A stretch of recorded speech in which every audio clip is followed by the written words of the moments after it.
Now, depending on whether or not the technological gods look down favorably upon me today, this will either be a single video or a two-part video.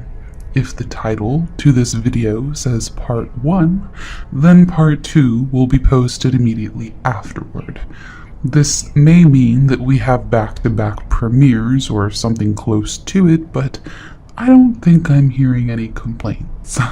So, be sure to get comfortable, grab some coffee or tea, and get ready, because it's time to take another journey into the night. So this happened a while back, and I thought I'd share it. Me and my boyfriend at the time were living in this semi-spacious studio apartment that belonged to his dad.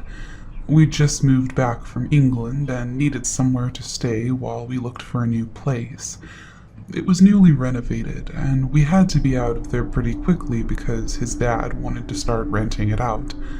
There was no way we were able to afford the full rent for this place, so we just gave him what we could spare, and I guess his dad wasn't all too hot on the idea of his son and his son's girlfriend, 18 and 21 at the time, living there, being as young and stupid as we were together. It was on the 3rd floor, and he recently got a permit to build a roof deck outside. You can walk onto it through the kitchen, and it's kind of level with the neighbor's bedroom window. We were aware that it must have felt a little invasive, so we tried to be considerate about how late we went out on it and regarding the noise and stuff. The tension started to grow between us when we were outside on a Saturday night having a smoke, and we're just talking at a reasonable volume, when suddenly we hear a harrowing, "Will you both shut the fuck up and go the fuck back inside?" I looked at my boyfriend and just burst out laughing. I looked around to see where it was coming from, and it was old, sweaty hippo of a man peering out of his window, gasping for air as he looked at us as if he was about to kill us. My then boyfriend said, "Mate, you could also just ask us normally to keep the noise down," to which he started spewing countless obscenities and barked at us to go back inside. We didn't want his dad to get any complaints about us, so we just went back inside the house. Several days later, we get a phone call from his dad saying the neighbor had called him, saying that we were blasting loud music all weekend, screaming, and had loads of people over. He said he had to call the police. The thing is, even if he had called the police, we would have been none the wiser because we weren't even there. That Sunday morning, we were going out of town for a few days, so it made no sense. Over the course of a few weeks, every time we'd go out to water the plants on the deck or hang up some washing, he would use any excuse to shout abuse at us. It was fucking traumatizing. "The pressure in your hose is too high. Your clothes are blocking my sunlight." And some mornings he would eat out on the deck, and he would complain that the noise of our cluttery clanking on the plates was bothering him. It was ridiculous. He would constantly tell us how the roof deck shouldn't even be there, so we gave him a copy of the approved permit. Anyway, one afternoon we were kind of getting busy on the couch, nothing too R-rated, but enough to maybe think of getting curtains that weren't as see-through as ours. So we're doing our thing, and out of nowhere, my boyfriend looks up and out of the window, and his face just drops. He gets up and walks toward the window. "What the fuck?" he says. I jump out of my skin and ask him what's wrong, but before he would answer me, he leapt outside onto the deck and started banging on our neighbor's window. "What just happened?" I asked him. He was fucking filming us. I could see a blinking red light through the blinds. I was just like, no freaking way. I genuinely didn't believe it at the time and told him it was probably something else, but quite understandably, he wouldn't let it go. He would go out at night and try to look through his window for filming gear. You could only see so far back into his room, so there was no actual certainty that he had any of that stuff. And one day he left his window open, so I guess he wasn't home. Bear in mind, this was over the course of several weeks. And he actually climbed halfway through his window, standing on the garden table, and just freaked out. At the end of the room, there was just this wall of videotapes with all of these dates and names written on them, and loads of heavy-duty camera equipment at the end of his bed. We called the police and told them we were being stalked. Maybe it was just a coincidence at the time, but I think our suspicions were justified considering his character. He was just an all-out, horrible, and creepy guy. And if he had footage of me half naked, I wasn't going to take that chance. The police informed us that we didn't have sufficient enough proof that he was filming us, but that they would question him. Without any real evidence, they weren't able to get a warrant to search his house for the tapes. Damn. So, after a while, we decided the only way to do this was to catch him in the act. It was pretty calm between us for a while. After we involved the police, he stopped bothering us, but I still wanted those tapes. One night, we just got back from dinner, and as we're about to go to bed, we hear a knock at the door. It's our other neighbor, who was super cool, asked us about this neighbor we were having issues with, total understatement. The whole street knew we were on bad terms. Everyone usually kept to themselves, but everyone hated this guy. We told her the whole story, and after talking to her for a while, she offered to call the police and tell them that she also witnessed him filming us. The police came around the next day and informed us that with our neighbor's testimony, they were able to acquire a warrant to search his apartment. A few days later, we watched the entire thing go down. 2 police officers showed up to his apartment, gave him a letter, and we just watched the whole thing. An hour or so later, he was arrested, and that was that. We didn't hear anything back from the cops for a while, until we got a call saying that he had been filming us for months. He had footage of us eating, of us napping on the couch, of me getting changed, of my boyfriend working out. It sent shivers down my spine. Not only was I absolutely furious, but really freaked out. We pressed charges, and eventually he got a few months jail time. We eventually moved out, but I never found out what they did with the tapes. I think they're probably in an evidence locker now. But yeah, to the crazy asshole who stalked and terrorized and filmed us for months on end, let's never meet again. This happened in the mid to late 80s. I couldn't have been more than 6 or 7 years old. It was summertime, and my mother and I were at my grandmother's house in St. Albans, Queens for a barbecue. Like most houses in this area, my grandmother's house was fairly close to her neighbors. It's mid-afternoon, and the adults had all been drinking for a few hours and were laughing about things I was too young to understand. I was sitting in the backyard playing with my Transformer toys when something in the second floor window of the neighbor's home caught my eye. It was a hand puppet, but at that time the Muppets were so popular that I thought any sort of puppet was a Muppet. Anyway, the puppet began to move and wave at me, and I laughed and asked my mother to look at the window. She and the other adults looked and began to laugh and yelled at the window, "You still playing with those dolls, Larry?" I only say his name was Larry because I can't for the life of me remember the name they called him. Larry then came into view in the window, and the Muppet was obviously on his right hand.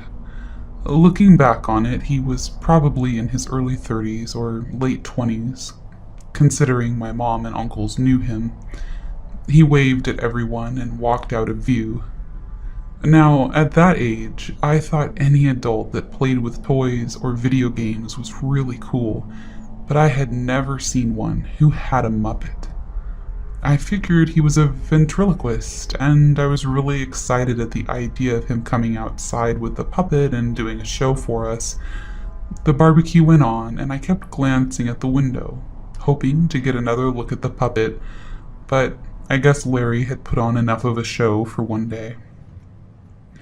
The barbecue proceeded as usual, and by the evening, people were beginning to leave while others went to get more alcohol. My mother told me that we were staying at my grandma's tonight because she didn't want to drive home. I began to feel tired, so I went down to the basement to get in the pull-out bed I slept in when we stayed overnight. The basement had several rectangular-shaped windows that were placed right below the basement ceiling. My cousins and I liked to look out these windows because we had to climb on furniture to get to them, and because the windows were so low to the ground on the outside that we could spy on what was happening around the house without being detected. I turned off all the lights in the basement and climbed into bed. The adults all seemed to be upstairs in the kitchen and living room, and once I heard music playing, I knew it would be one of those nights. I was in bed and nearly asleep when, in my peripheral vision, I detected something outside the basement window across from me, peering down at me. Once my eyes adjusted a bit, I could make out the white and bulbous-shaped eyes, right above an unnatural, wide smile. I was petrified, but after a few seconds, I realized that this was the Muppet from earlier in the day. This didn't exactly give me any sense of relief because now I'm trying to determine how the hell the Muppet from the neighbor's house got outside and was looking into my grandma's window. My uncles were at the barbecue, and they took delight in running these kinds of jokes on me, so I figured one of them got the Muppet from Larry and was trying to scare the crap out of me. And just as I was about to go upstairs to get my mom, the damned thing tapped on the window. The same smile and unblinking eyes staring at me, but now its three-fingered cartoonish hand was tapping the window, resulting in a muffled sort of thud-thud-thud sound. I'll admit, when I initially saw this thing staring down at me, I was too scared to move, but once it started tapping the glass, my instinct to scream for my mother kicked in. I opened my mouth, and just as I was about to scream with everything I had, Larry came into view out of the corner of the window. He must have been laying down on the driveway with a puppet on his hand.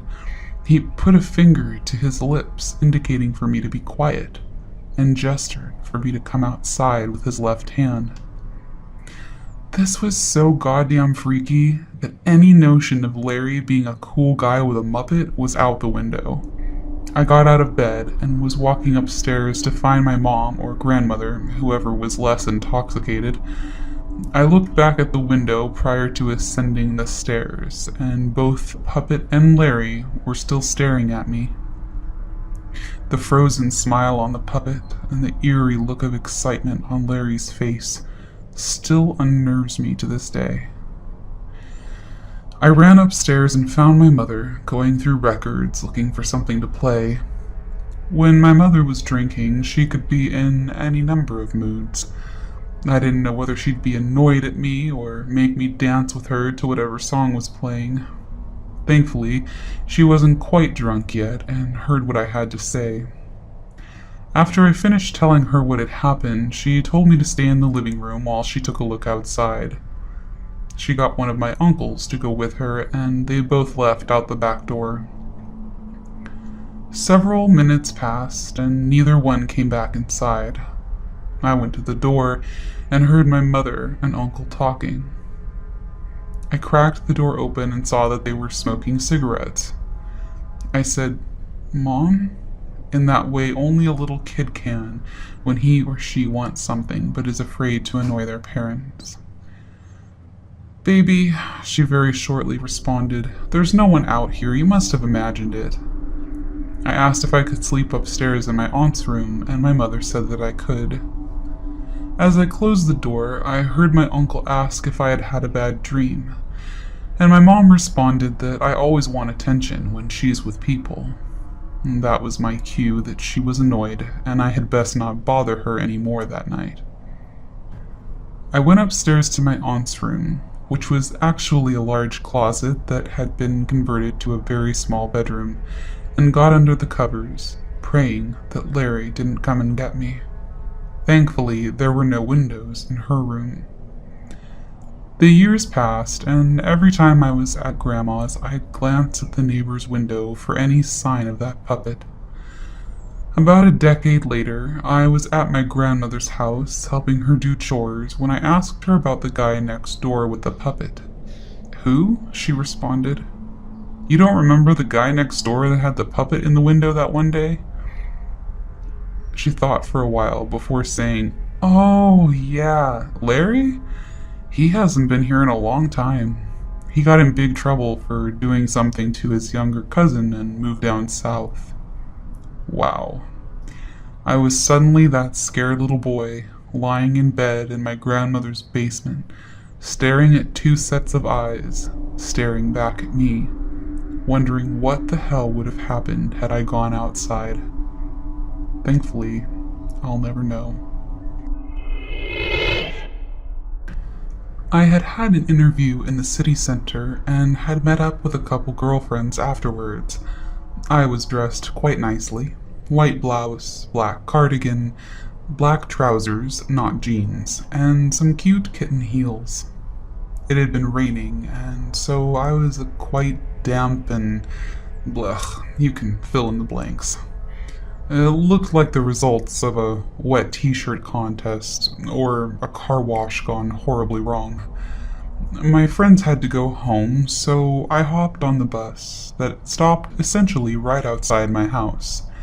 It wasn't late, maybe like 4 p.m., and in summer, so it was still light out, and had stopped raining by now.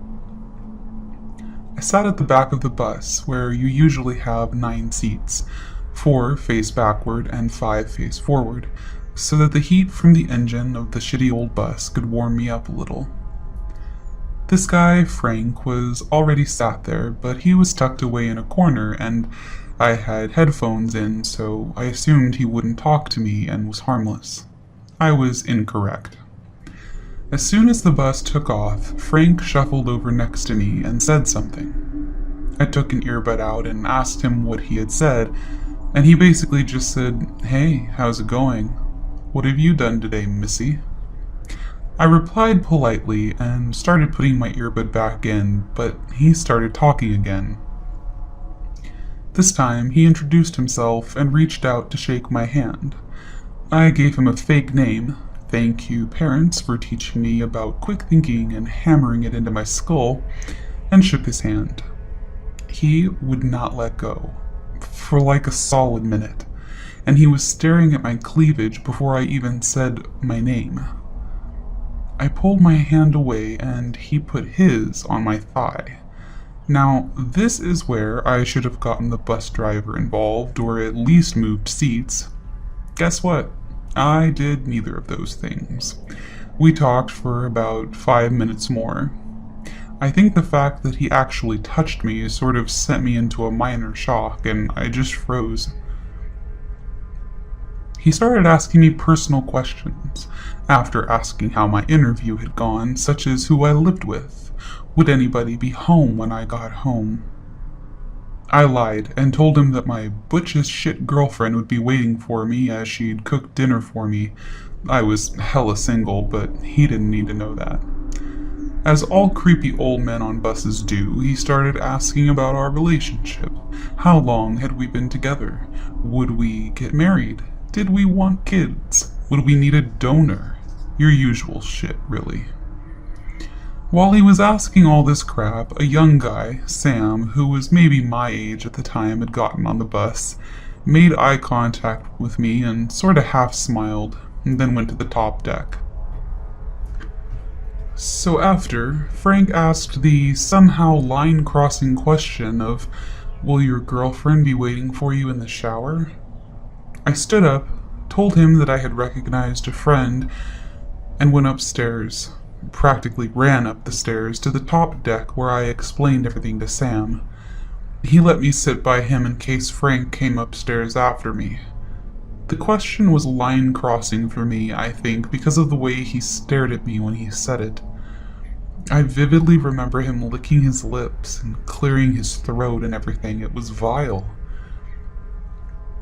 I got home about 5 minutes after going upstairs.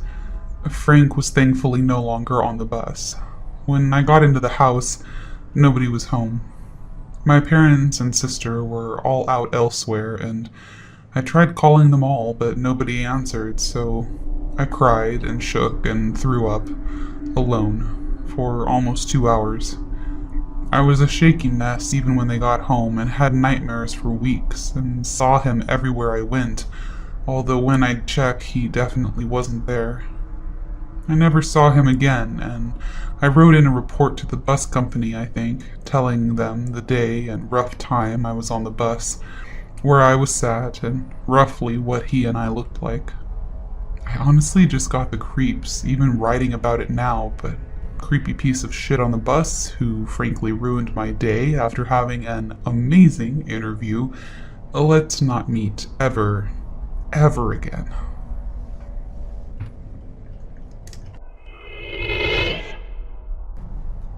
This happened a few years ago when I was 15 years old. I would always go jogging around my block in the summer. My jogging route was shaped like a rectangle. My usual jogs took place around 6 or 7 at night, so kind of later in the day, but it was still bright enough to go out.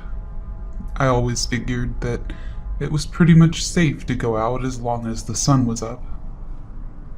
It was a particularly hot summer day, so I wore a somewhat tight t-shirt and tight athletic shorts. I was a bit of a late bloomer when it came to puberty, so at the time, I didn't feel the need to feel cautious about the way I dressed. I was running for a few minutes while listening to music when I started hearing this strange whirring sound behind me. At first I ignored it and kept going, but then I realized that I'd been hearing this sound for the past 2 minutes, so I turned around. To my surprise, some guy much older than me was riding his bicycle right at my heels.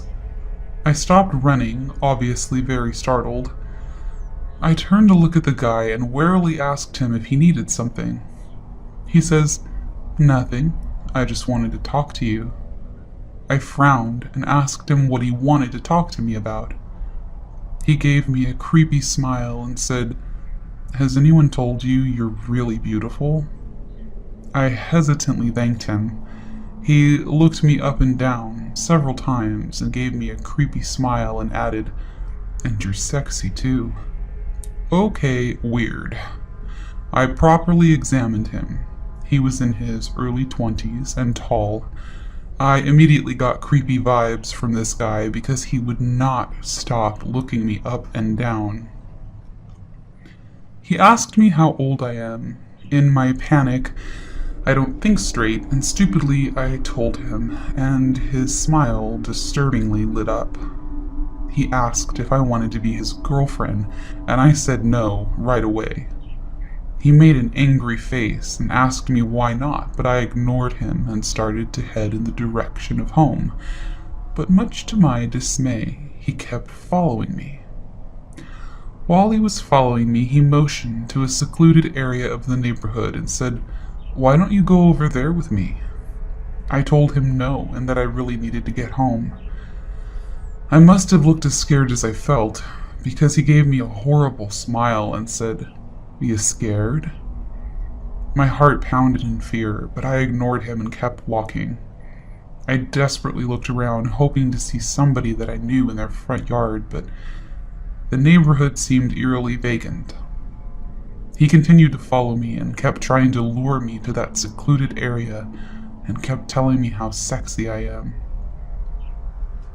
I was about to reach the corner that turned down the street of my house, but inwardly I was freaking out. I didn't know what to do. The last thing I wanted was for this creep to know where I live. However, to my relief, I see an elderly couple whom I have conversed with several times while walking my dog come out of their house. I quickly waved at them, and thankfully they saw me. I crossed the street and began to head in their direction, and I looked up and saw the guy looking really pissed off. He looked me up and down one last time before saying, "It was nice meeting you, sexy," before biking off. I looked to see where he was going, and he goes off somewhat ahead of my street and goes into the row of houses ahead of mine. I ran back home when I was sure he wasn't around anymore, and I told my parents what happened. They were concerned, but told me just to be careful and not to run in the evening anymore. I really hoped that would be the last time I saw him, but unfortunately, I wasn't that lucky. I didn't encounter him for another couple of weeks, and during the afternoon, I was walking home from a friend's house and was taking the path near the forest, which was right by a man-made pond. The pond was surrounded by several bushes and prairie grass. I took in my surroundings, and to my horror, I saw a familiar person on a bike about to turn into the path I was in. Without thinking, I darted behind some bushes and laid on my stomach. I was able to see through a small crevice in the bush. I must not have been quick enough because he started to ride his bike back and forth among the cluster of bushes I was hiding in. Then he suddenly stopped. I knew he didn't leave because I would have seen him. I felt a tremor of fear because he was obviously waiting for me to come out. After what felt like half an hour, I couldn't take it anymore. I was so close to my house. I dialed my dad's number on my phone and said in a loud voice exactly where I was, and I sped-walked in the direction of my house. I met his eyes as quickly as I could and passed him, my heart hammering in my chest from the horribly perverted look he gave me. Thankfully, he rode off after I passed him, and I waited till he was far away enough to go into my house. A week later, I was running in late afternoon.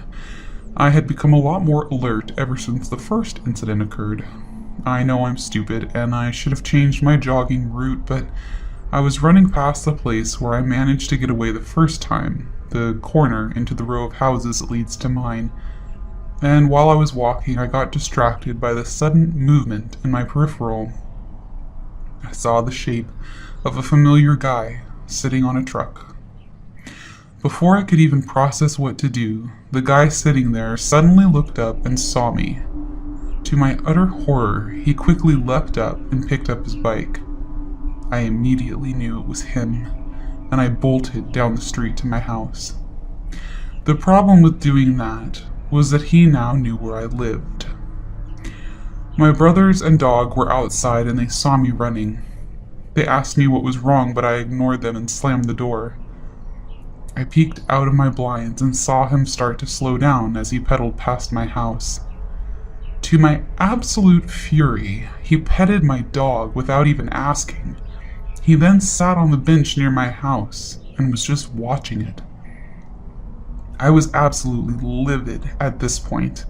I was sick of constantly having to be afraid when I went outside. I went to my parents and said that I found out where the creep lived. My dad insisted on going to the guy's house for some reason. He brought my brother and a family friend, just in case. I came along to make sure they went to the right place. We knocked on his door and an older man and woman, who I assumed was his father and mother, answered. The man asked if everything was okay, and before my father could reply, I angrily butted in and asked him if he had any sons. He replied yes, that he had 2. At that moment, a little boy, no older than 5, emerged. I asked him how old his sons were. The little boy answered before his father could. 5 and 23. My father explained what happened, and the older man's face changed. He yelled something in rapid Spanish, and a few seconds later the creep emerged. I couldn't help the satisfaction that surged within me when I saw that he knew he was probably busted. His father said something in Spanish, and he looked at us and said, "Where's your proof?" My dad wasn't having any of that bullshit. He threatened to call the police if he didn't stop harassing and stalking me. All he did was scoff as he went back upstairs. His parents apologized on his behalf and begged us not to call the police because they had recently immigrated to the US. My dad decided not to take action as long as the creep would leave me alone. What's strange is that the creep ended up coming to my house to apologize and asked that we not call the police and that he promised he would stop. I reluctantly decided not to, and he did stop, but sometimes I wonder if I made the right decision. This happened when I was around 10. I live in a relatively small county, and it only took a couple hours' drive to get from my house to my aunt's house, which was in another county. This story starts off with me and my mom driving home from my aunt's. We were driving on a country road when this battered-looking minivan started driving in front of us at a roundabout. We were the only two cars on the road. There were gardening tools and a tarp in the back window. It was clear immediately that the driver was either drunk, high, or a fucking idiot. They were repeatedly swerving out of their lane like they were a video game protagonist. It was a hot day, so both of our cars had the windows down so we could hear what sounded like a sermon blasting from their radio. We drove behind them for roughly 7 minutes with my mom muttering about the state of the country. The minivan abruptly stopped in the middle of the road, which roughly pissed off my mom. The driver did an illegal U-turn, during which two things happened. I saw the driver's face. He was a skinny, middle-aged man with dirty yellow hair and a beard, and we both got a look at each other's license plates. The driver turned into the opposite lane and drove past us, heading back into town, still driving erratically and almost hitting us. After he was gone, my mom pulled over and called the police to report him, giving them his license plate and a description of his appearance. The cop thanked us and promised to get right on it. When we were nearly home, my mom got a call from the guards, where they told her they had arrested the guy who had warrants for drug dealing and domestic abuse. My mom was thanked, and we all joked about her being a hero over pizza that night. Cut to a few weeks later when school had started up again. I had gone with my dad to the hardware store. While my dad was at the checkout, I was looking out at the parking lot, and that's when I saw the battered minivan driving out of the lot. I didn't see the driver, so I convinced myself that it was only a coincidence, although my dad noticed I seemed uneasy for the rest of the night. A few days later, my mom came home early from work, looking like she had just run a marathon. She gave me and my brothers tight hugs, and we were sent to bed earlier than usual that night. I didn't learn about this next part until last year. The reason my mom was acting so weird is because her secretary had reported seeing a strange man inspecting the license plates of my mom's car. My mom asked what the man looked like, and froze when she was given the description of the guy we had reported. That weekend, my mom didn't want any of us kids leaving the house, but I was a stubborn little shit and all but demanded to be allowed out for a quick walk around the neighborhood. While I was out and roughly 15 minutes walk away from my house, a vehicle drove past me. It was the minivan, and the same man was in the driver's seat, giving me a friendly nod. As soon as he was out of sight, I ran back home and told my parents, who immediately bundled us all into my dad's car and drove to stay the night at my grandma's.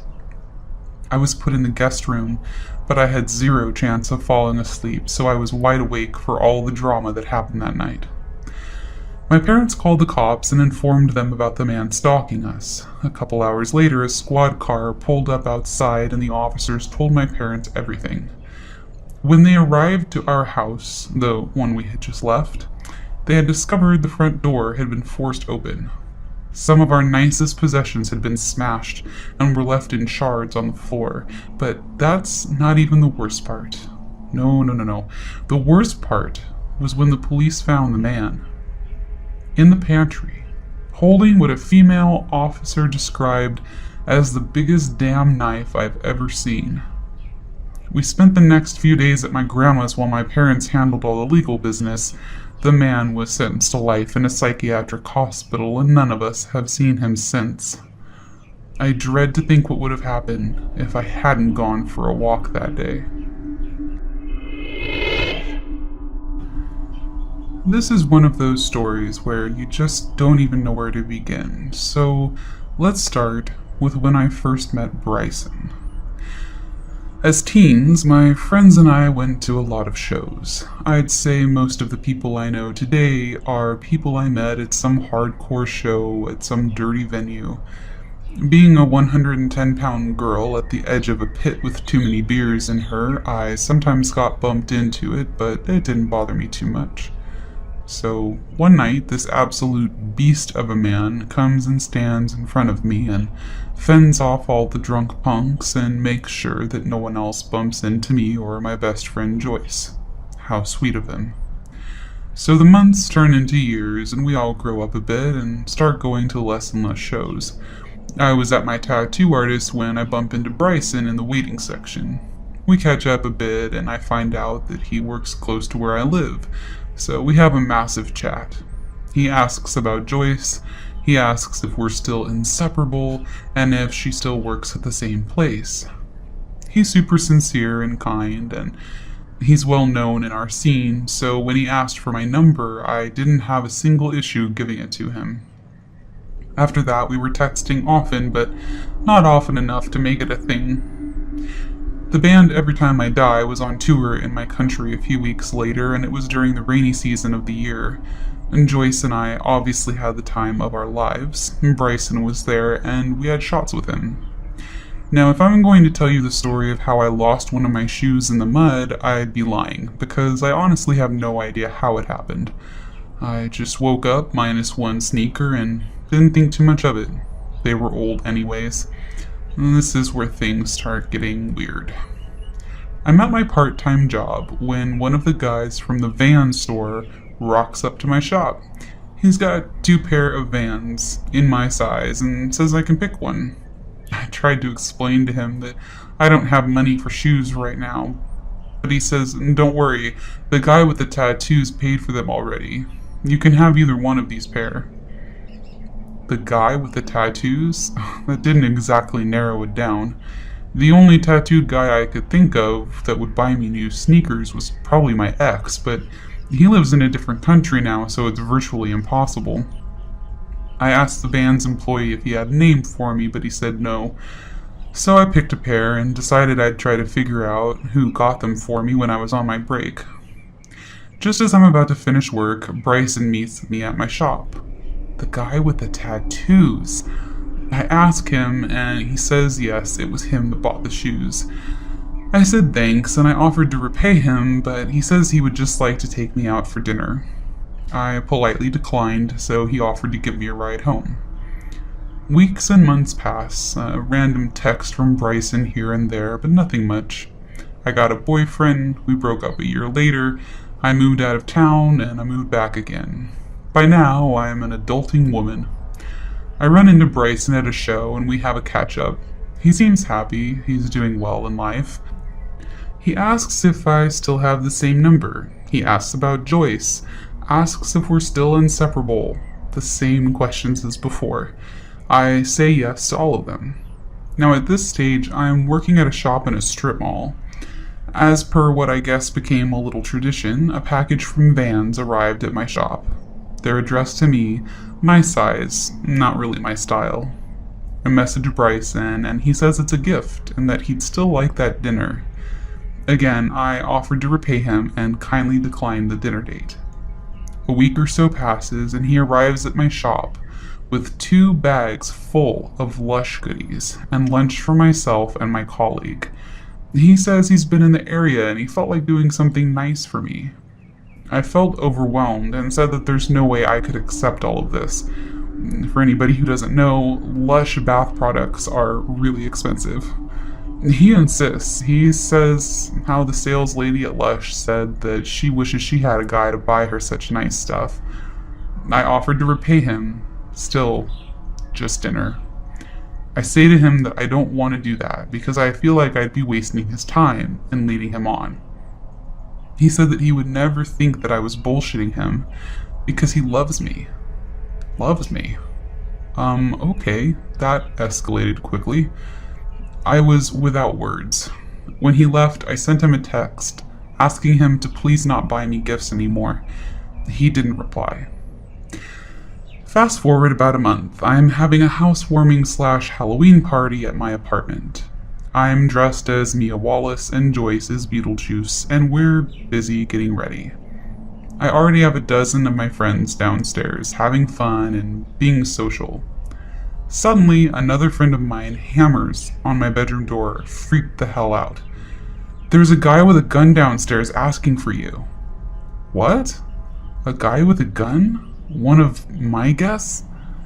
As I'm trying to figure out what's going on, my housemate bolts upstairs, pushes me into my room, and closes me inside. "Dude, Bryson is here, and he's got a gun." Joyce is hyperventilating by this time. She said, "I gave him your address. He said you invited him to your party, but you never sent him the link to your place. I'm so sorry. Oh my god, I didn't know." I'm freaking out and screaming at my friends, "Just call the fucking police. Just call the police." Eventually, my friend managed to talk him into putting his gun away, saying that if he doesn't, we'll call the police, and he doesn't want Bryson to get in trouble. I watched my friend lead Bryson outside back to his car. My last memory of Bryson is him crying loudly, pacing up and down in front of my apartment block, repeatedly hitting himself on the head with his gun. I've blocked him from any way of possibly contacting me, and I haven't bumped into him since. I'm not sure if he's even in town anymore. Apparently he found a job about 3 hours away from here. I ended up moving somewhere else, but I still work at the same place. I hope he's figured out that you can't buy someone's affection, nor can you scare it into them. Please, Bryson, let's never meet again. This happened to me a couple of years ago. At the time, my fiancé didn't believe me, but I'd been convinced for several weeks that someone was watching our house. Several Amazon packages had been stolen. There were cigarette butts by the front door, but neither of us smoke, and our doormat had been moved. We had just moved to the area recently, and I was really uneasy about all of this. My fiancé teased me for watching too many murder mysteries and crime shows, and I eventually dropped the subject, not wanting to be berated. One night we're in bed together, nearly asleep. Our cat started being really loud, so my fiancé gets up to feed her, and realizes we forgot cat food when we were out earlier. We both feel really guilty about going to sleep knowing that she's hungry, so he tells me not to worry. He says he'll just run over to the little 24-hour convenience store that's maybe 5 minutes down the street. He gets dressed to leave, and I roll over to go back to sleep. I'm laying on my side in bed, facing our window, and as he leaves, I can see his shadow on the blinds as he walks down the street. Now, I didn't know it yet, but he forgot to lock the door. Maybe a minute or two after he leaves, I see his shadow pass by the bedroom window again and hear footsteps coming back up the sidewalk. I figure since he was tired, he probably forgot his wallet and had to come back. This has happened before. I chuckled to myself at how forgetful he is, and the front door opens. My cat jumps off the bed to go and greet him. What happened next took place over the span of maybe 3 minutes, but it felt like 3 days. It was dark and dead quiet in our house. Quiet enough that I could hear my cat's little steps on the bedroom carpet suddenly stop. She then lets out the deepest, most terrifying growl I have ever heard a cat make. At this point, I hear a person take a few steps into our living room, shush her, and sneeze. It is definitely not my fiancé. I'm a woman, alone, at night, naked in bed, scared out of my mind, and I have no idea what to do. This guy clearly knows my fiancé is out. Does he know I'm home alone? Is he here to kidnap me or hurt me? A million thoughts raced through my head. My phone had died earlier, of course, so it's off and plugged into the charger. And I know once I turn it on, AT&T's loud as fuck little jingle is going to betray me, so for right now, I'm on my own. Thankfully, we keep a shotgun by our bed. So I slipped out of bed, grabbed my gun, and crawled as quietly as I could toward the bedroom door, which was about 2/3 of the way closed. I can hear the creep rummaging through our stuff in the living room, and he sneezes again. This dick. I peek through the gap in the door, and the outside light is just barely bright enough to illuminate a man hunched over our entertainment center, his back to me. I silently open the door the rest of the way and stand up, still 100% naked and 100% determined to keep myself and my cat safe.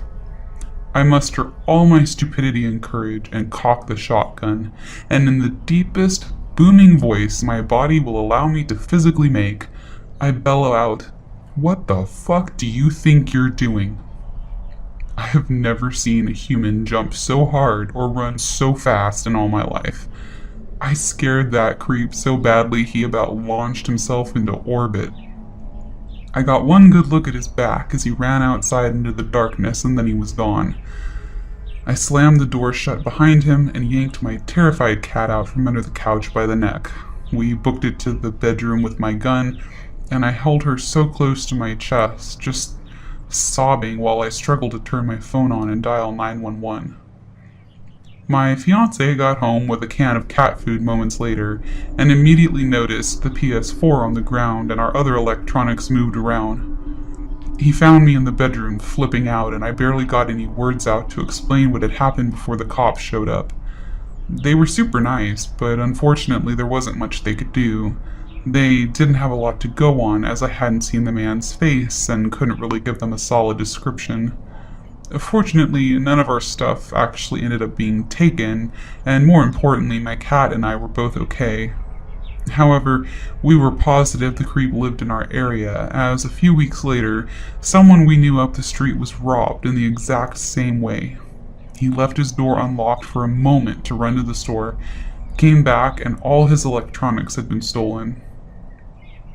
I'm not sure if they ever caught this creeper, but we noped out of that neighborhood pretty quick.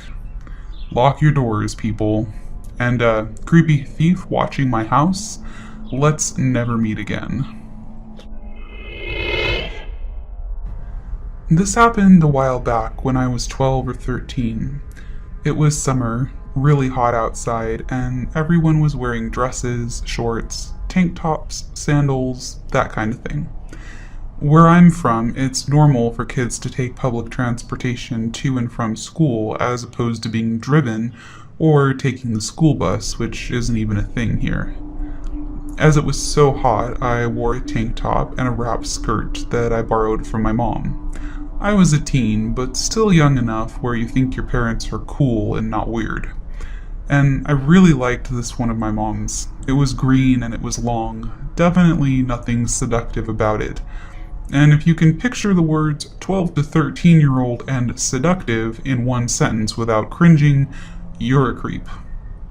Anyway, I was heading back from school, which always ended at 3 p.m., and I just got off the bus, with about 5 to 10 minutes of walking home in the residential area left to go. It couldn't have been much later than, say, 3:30, so broad daylight, and a bunch of people were milling around, getting home from work, going to do their groceries, that sort of thing. As I'm about to cross the road from the bus stop to go home, a car stops for me.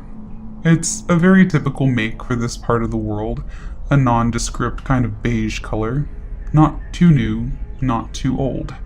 There's a dude driving the car and no one else in it.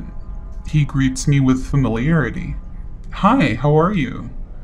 Now, I've been brought up to be polite, so I answer, "I'm okay, thank you." He's still in the car, behind the driving wheel, engine running. "You look really nice today." "Thank you," I say. "You don't remember me, do you? I'm a friend of your dad's, from work. I'm just driving down to have some coffee at your place. Hop in, I'll give you a ride home." Now, I've been raised well, and I don't want to be rude, but I've also been raised to apply critical thinking, and to listen to my instincts. "Thank you for the offer, but I'm fine, I can walk." The guy is sort of nondescript too, maybe in his late 30s, early 40s, about my dad's age. Brown hair, normal clothes. He absolutely could have been my dad's friend. My dad's quite social, and there are a lot of couples and colleagues he knows that he hangs out with. There are a lot of people that know me and my siblings that I've never met since I was small. I've always had a really bad memory for faces anyway, and I think to myself, maybe I do know him. But the red flag at the back of my mind is waving frantically, and I'd rather be rude than dead. Oh, but it's no hassle for me, he says. I'm going your way anyway. Just hop in, we'll be there in a flash. In my 12 to 13-year-old brain, two parts of me are arguing. I don't want to be impolite and maybe cause difficulties for my dad. After all, by car, it's maybe just a minute or two, and that's not time enough to get too awkward, right? I don't want to insult someone I do know, just can't remember by not recognizing him. On the other hand, I can't place his face. I can't remember his name. He doesn't look familiar, and I was taught about stranger danger. I also have a hefty amount of my own aloofness and self-preservation to go along with it. Even at 12 or 13, when I listened to my gut, I often felt rude afterward, but that was the extent of the trauma. And when I talked myself out of it with reason, I often discovered later that my senses are quite astute at picking up things I'm unable to process until later, and I'm often very correct. So I muster my courage, knowing I'll probably be embarrassed later because I didn't know my dad's good friend, and say, "I'm so sorry, sir. I don't mean to be rude, but I don't recognize you. Once I get home, if you're having coffee with my dad, I'll apologize. But I really would feel better just walking home." The dude says nothing. His expression goes cold. Have I really offended him? And then he quickly rolls up his window and drives off, totally not in the direction of where my dad lives. That alerted my red flag to military parade in Turkey levels of activity, but also flooded me with relief that I decided not to be polite. It was only once he was out of view that I thought I should have tried to read and remember his license plate. I decided to take a very much roundabout way to get home, just in case. While walking, I talked myself into believing that I'm just paranoid and that it was completely unnecessary. I get home, and of course there is no visitor there. I was a distracted kid and very well able to gaslight myself on my own, so by the time I got there, I decided the whole exchange was unimportant and almost forgot about it in a couple of weeks. It's not until years later that it suddenly dawned on me that I absolutely should have told my parents, and I probably should have reported it. That was not normal behavior, and it was potentially dangerous. I got out all right, because I've always been a kid with a healthy amount of self-preservation, but God knows, maybe he tried it again, with a more naive kid. I try to placate myself, thinking maybe it was his first ever attempt, and maybe my paranoia persuaded him that it was too big of a risk. Not likely, but possible. God only knows what would have happened to me if I had gotten into that car. He was not somebody that I know, but at the same time, he wasn't trying to hide his face at all, which might mean all sorts of things, from really just being socially awkward and trying to be helpful, all the way to you won't be in a position to tell anyone ever again anyway, so who cares? The scariest thing of all is that this isn't something that happens in the dark, in secluded, nasty places. It was full daylight, and people were around. Though no one was in direct hearing range, it wouldn't have looked strange to anyone at all as long as the exchange hadn't taken too long and there was no violence involved. So, creepy dude who tried to kidnap me, let's not meet again. So this happened to me about 3 years ago, but I'll start with a bit of context. I was chosen to go on an exchange trip to Estonia as part of my music course at college. During the trip, everyone was to be allocated into bands. In these bands, we would write music together and get the opportunity to record our songs at a high-class music studio. Anyway, the day of the recording session had come. I was the bassist for the last band that got to record that day, so I spent most of the day at the hotel where all the international students stayed. I shared my room with 2 other students who came from my college, and they both had early recording sessions booked. By the time I was packing my equipment to leave for the studio, most of the students had started coming back. The studio was only a short walk away, so I got directions from one of the students and made my way there. After about 3 hours at the studio, I started to make my way back to the hotel. As I rounded the corner onto the hotel street, I took my phone out and looked up a good album to listen to when I got back to my room. I had my head down at my phone, music blasting from my headphones, and I wasn't really paying any attention. As I entered the hotel, I took my headphones out and made my way to my room. I noticed that it was really quiet. This was strange, especially as the hotel was right in the middle of the city. I got to my room and tried to open my door, but it was locked. I was told that my roommates would be back by this time, and they had said they'd leave the door open for me, so I was really confused. I looked everywhere for my keys, but I had left them in the room. So I got out my phone and began to text one of my roommates. The conversation went something like this. Me: "Hey, I'm back at the hotel but the door's locked. I thought you said you'd be in." Roommate: "You're in the hotel?" Me: "Yeah, but I don't have my keys. When are you going to be back?" Roommate: "Dude, you have to get out of there now." Me: "What? Why?" Roommate: "Just get out." At this point, I started receiving messages from other students telling me, "Get out of there, it's not safe, you have to get out of the hotel." I was really confused, and for a minute I thought it was just a big joke. But then I got one of the most terrifying phone calls of my life. One of the lecturers at the college who came along on the exchange phoned me. He told me that the hotel had been evacuated because there's a guy staying on the other side of the hotel that was running around with a handmade knife trying to attack students. The whole hotel was empty, apart from me and this crazy person. At that point, reality hit hard. I was trapped on the top floor. I couldn't even lock myself in my room. I had to make my way back down and out quickly. I hung up and I started to move. The hotel had no elevator, so I slowly made my way around, listening for any sounds, peeking my head around corners to make sure it was safe. My adrenaline was high. Every creak of the floor made my teeth grit. By the time I made it to the stairs, I felt sick with fear. I stopped caring about making noise and just started running down the stairs. I just wanted to get out of there. I felt like it was taking hours to clear a single flight. Eventually, I got to the first floor and I could see the reception area. Freedom from this nightmare was so close.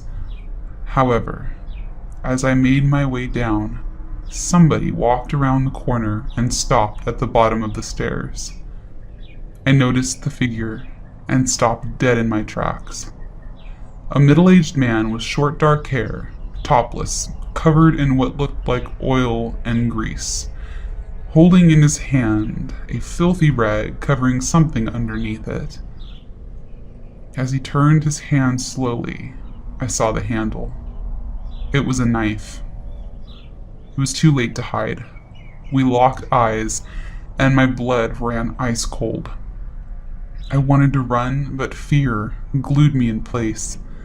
1,000 scenarios ran through my head at once. What if he charges at me? What if he gets to me? What should I do? We just keep staring at each other. Someone's gotta make the first move in this situation, and it's gotta be me. I have to get the upper hand. So what do you think I did?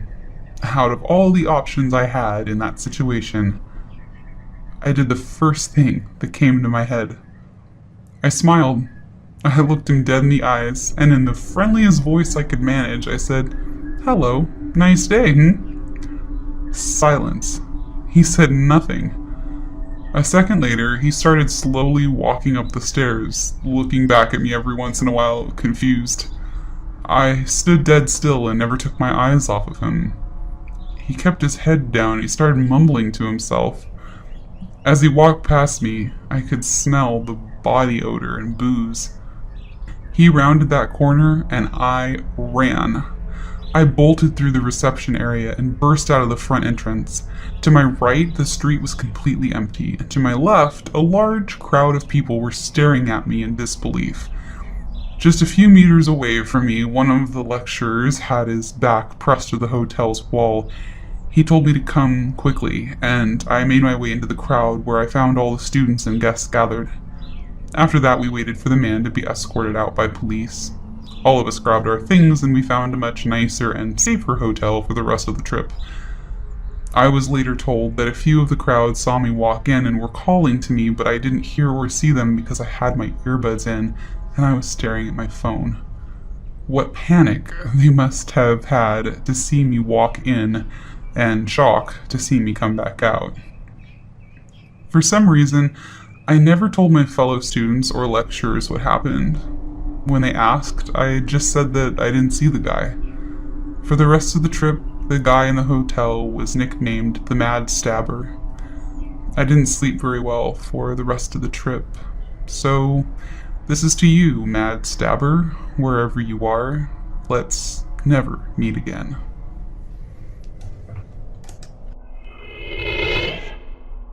Last weekend, I was with my older sister visiting her best friend since childhood, Kelly, who's very much like a second big sister to me. We were all catching up and downing wine, and I asked Kelly about her family. Her older brother I never knew well. He was always in and out of rehab or jail when we were kids. Her younger brother was actually my own age, and we were in the same class from elementary through middle school. He was quiet and chubby, a little socially awkward, and had a bowl cut. I always tried to be nice to him since our sisters were best friends, but he was never a part of my close group of friends. He was also extremely smart, and he actually got into Ivy League college. Nowadays, Kelly reported he was living in DC with a good job, but was struggling a lot with depression and other mental health issues. He was also growing a substantial amount of weed out of his apartment. Kelly was worried that he seemed very lost, and since their father's death a couple of years prior, he was no longer speaking to the rest of the family for some unknown reason. She was concerned that this isolation would compound his downward spiral. And then, very offhand and casually, she said, well, it's no wonder he's had all these issues since our mother slept in his bed until he was 13.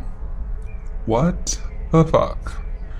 I knew their family had issues, but Kelly's mom seemed like one of the normal ones. My sister asked if Kelly was saying that her mom had sexually abused her brother. She said, oh no, definitely not, but it was just very strange, Bates Motel kind of vibe. Like, who does that? A teenage boy has no business sleeping in the same bed as his mother. It's just wrong. We were like, yeah, that's insane. So, I started flipping through my memory Rolodex of when we were kids to see if there were any signs. My sister asked what he was like at school and how come we weren't close. And then it hit me. It was a memory from childhood that I had filed into the back of my brain archive. One that, before that moment, I had never mentioned to another living soul. Flashback time. We were in maybe the 3rd grade, and we were at our community pool in the very deep end. We were playing sharks and minnows, just the two of us. Somehow, there wasn't anyone else there. The lifeguard had stepped away, which was also unusual. I remember Kelly's little brother jumping off the diving board and me racing to the other side of the pool. He was trying to catch me, as was part of the game we were playing. We were both laughing. Everything seemed normal. He caught up to me and went to playfully dunk me under the water, which is a signal that he had won that round.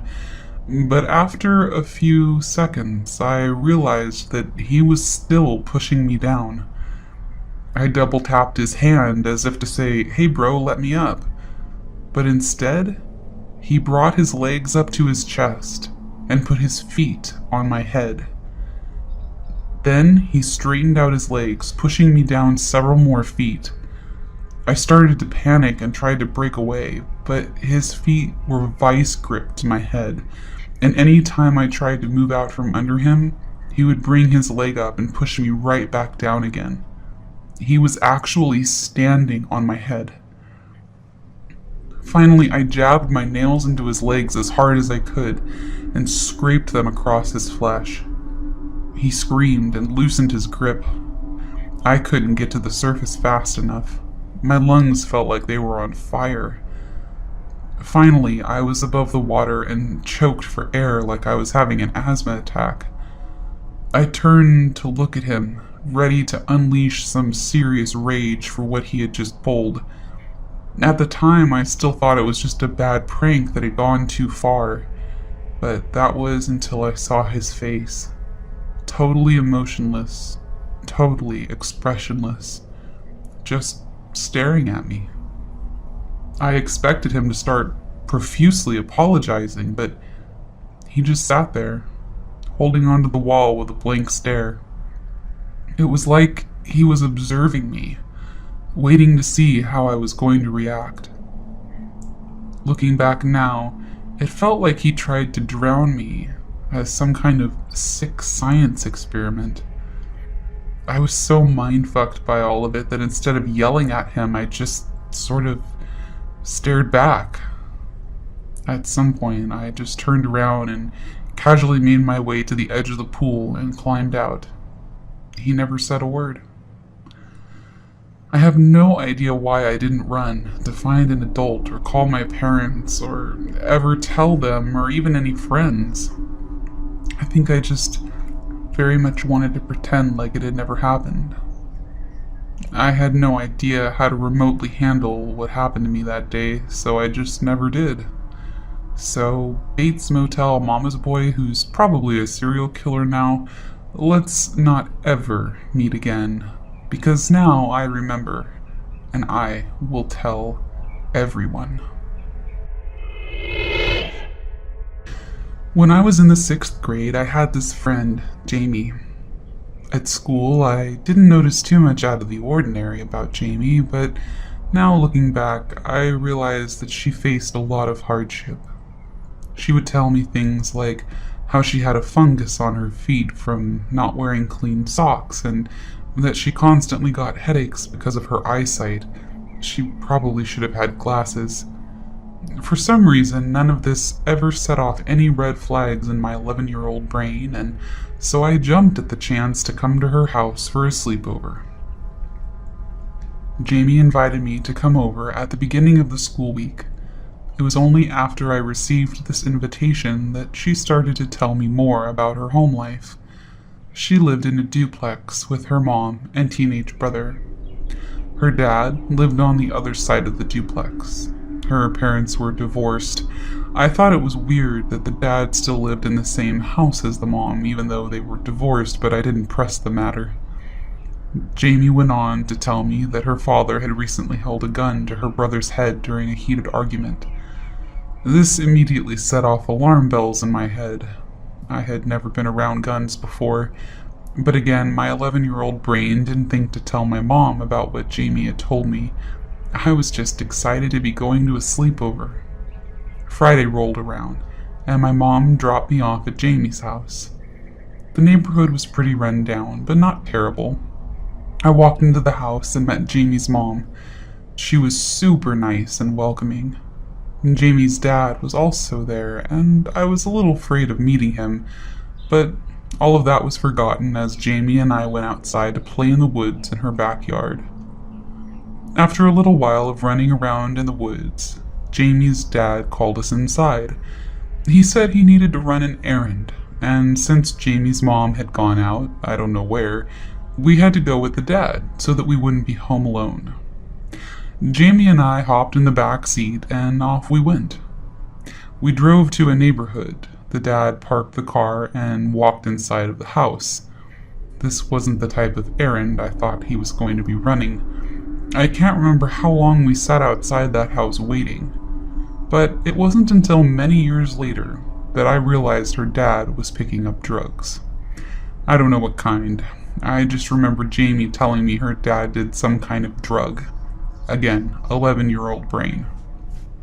It gives me chills now, thinking about two young girls sitting outside while who knows what went on in that house. Anyway, after that, the dad took us back to Jamie's house, and Jamie and I had a pretty fun evening. Jamie's brother's girlfriend took us to a theme park where Jamie's brother worked, and we got to ride around in the bumper boats for free. Jamie and I were both exhausted when we got back to the house, and we almost immediately fell asleep on the couch in the living room. All of a sudden, I woke up with a start at 7 a.m. to a loud bang. Jamie's dad was storming around the kitchen, slamming cabinet doors and screaming, "Where's my fucking coffee?" The kitchen was connected to the living room where we were sleeping, and I didn't want the dad to see that I was awake, so I kept my eyes shut and I pretended to be asleep. I was terrified, remembering what Jamie had told me about the incident with the gun. The dad then walked into the mother's room, which was also connected to the living room, and was screaming at her about the coffee. The mom was half asleep, scolding the dad. I heard her say, "That poor girl is probably out there pretending to be asleep right now. You've probably scared her half to death." My heart sank. Why did she have to mention me? The dad lowered his voice a bit, but he was still fuming about not knowing where his coffee was. After a few more agonizing minutes, the dad left for work and the house was quiet again. I did not go back to sleep, and I was very happy when my mom came to get me. It was only after my mom picked me up and we were home that I told her about everything, from the toe fungus to the gun incident to the coffee incident. She was obviously upset, but she wasn't mad at me.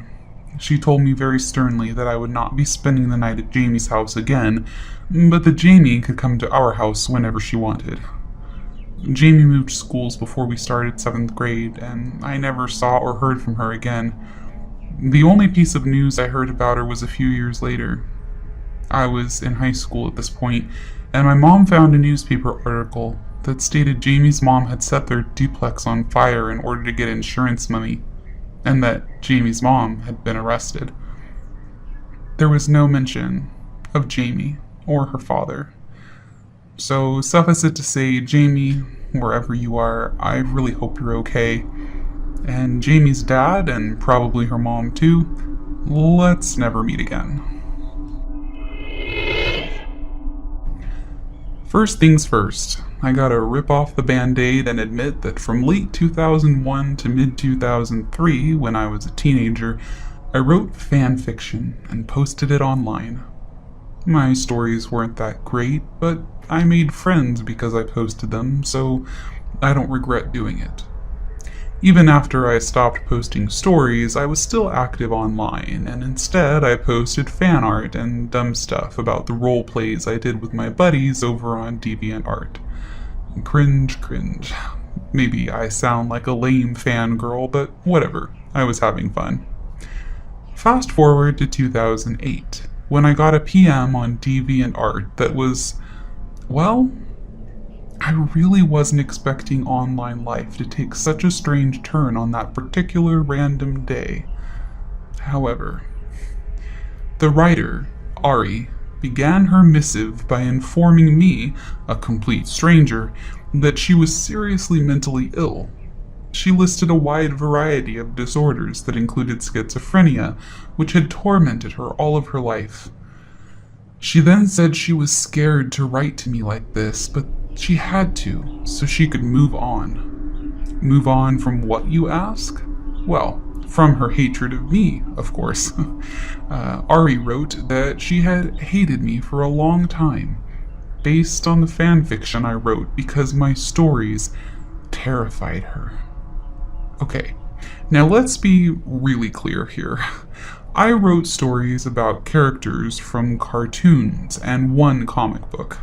One of the characters from that comic was a violent and terrible person, and I wrote him as such. But that was not what was scaring her. No, no, no.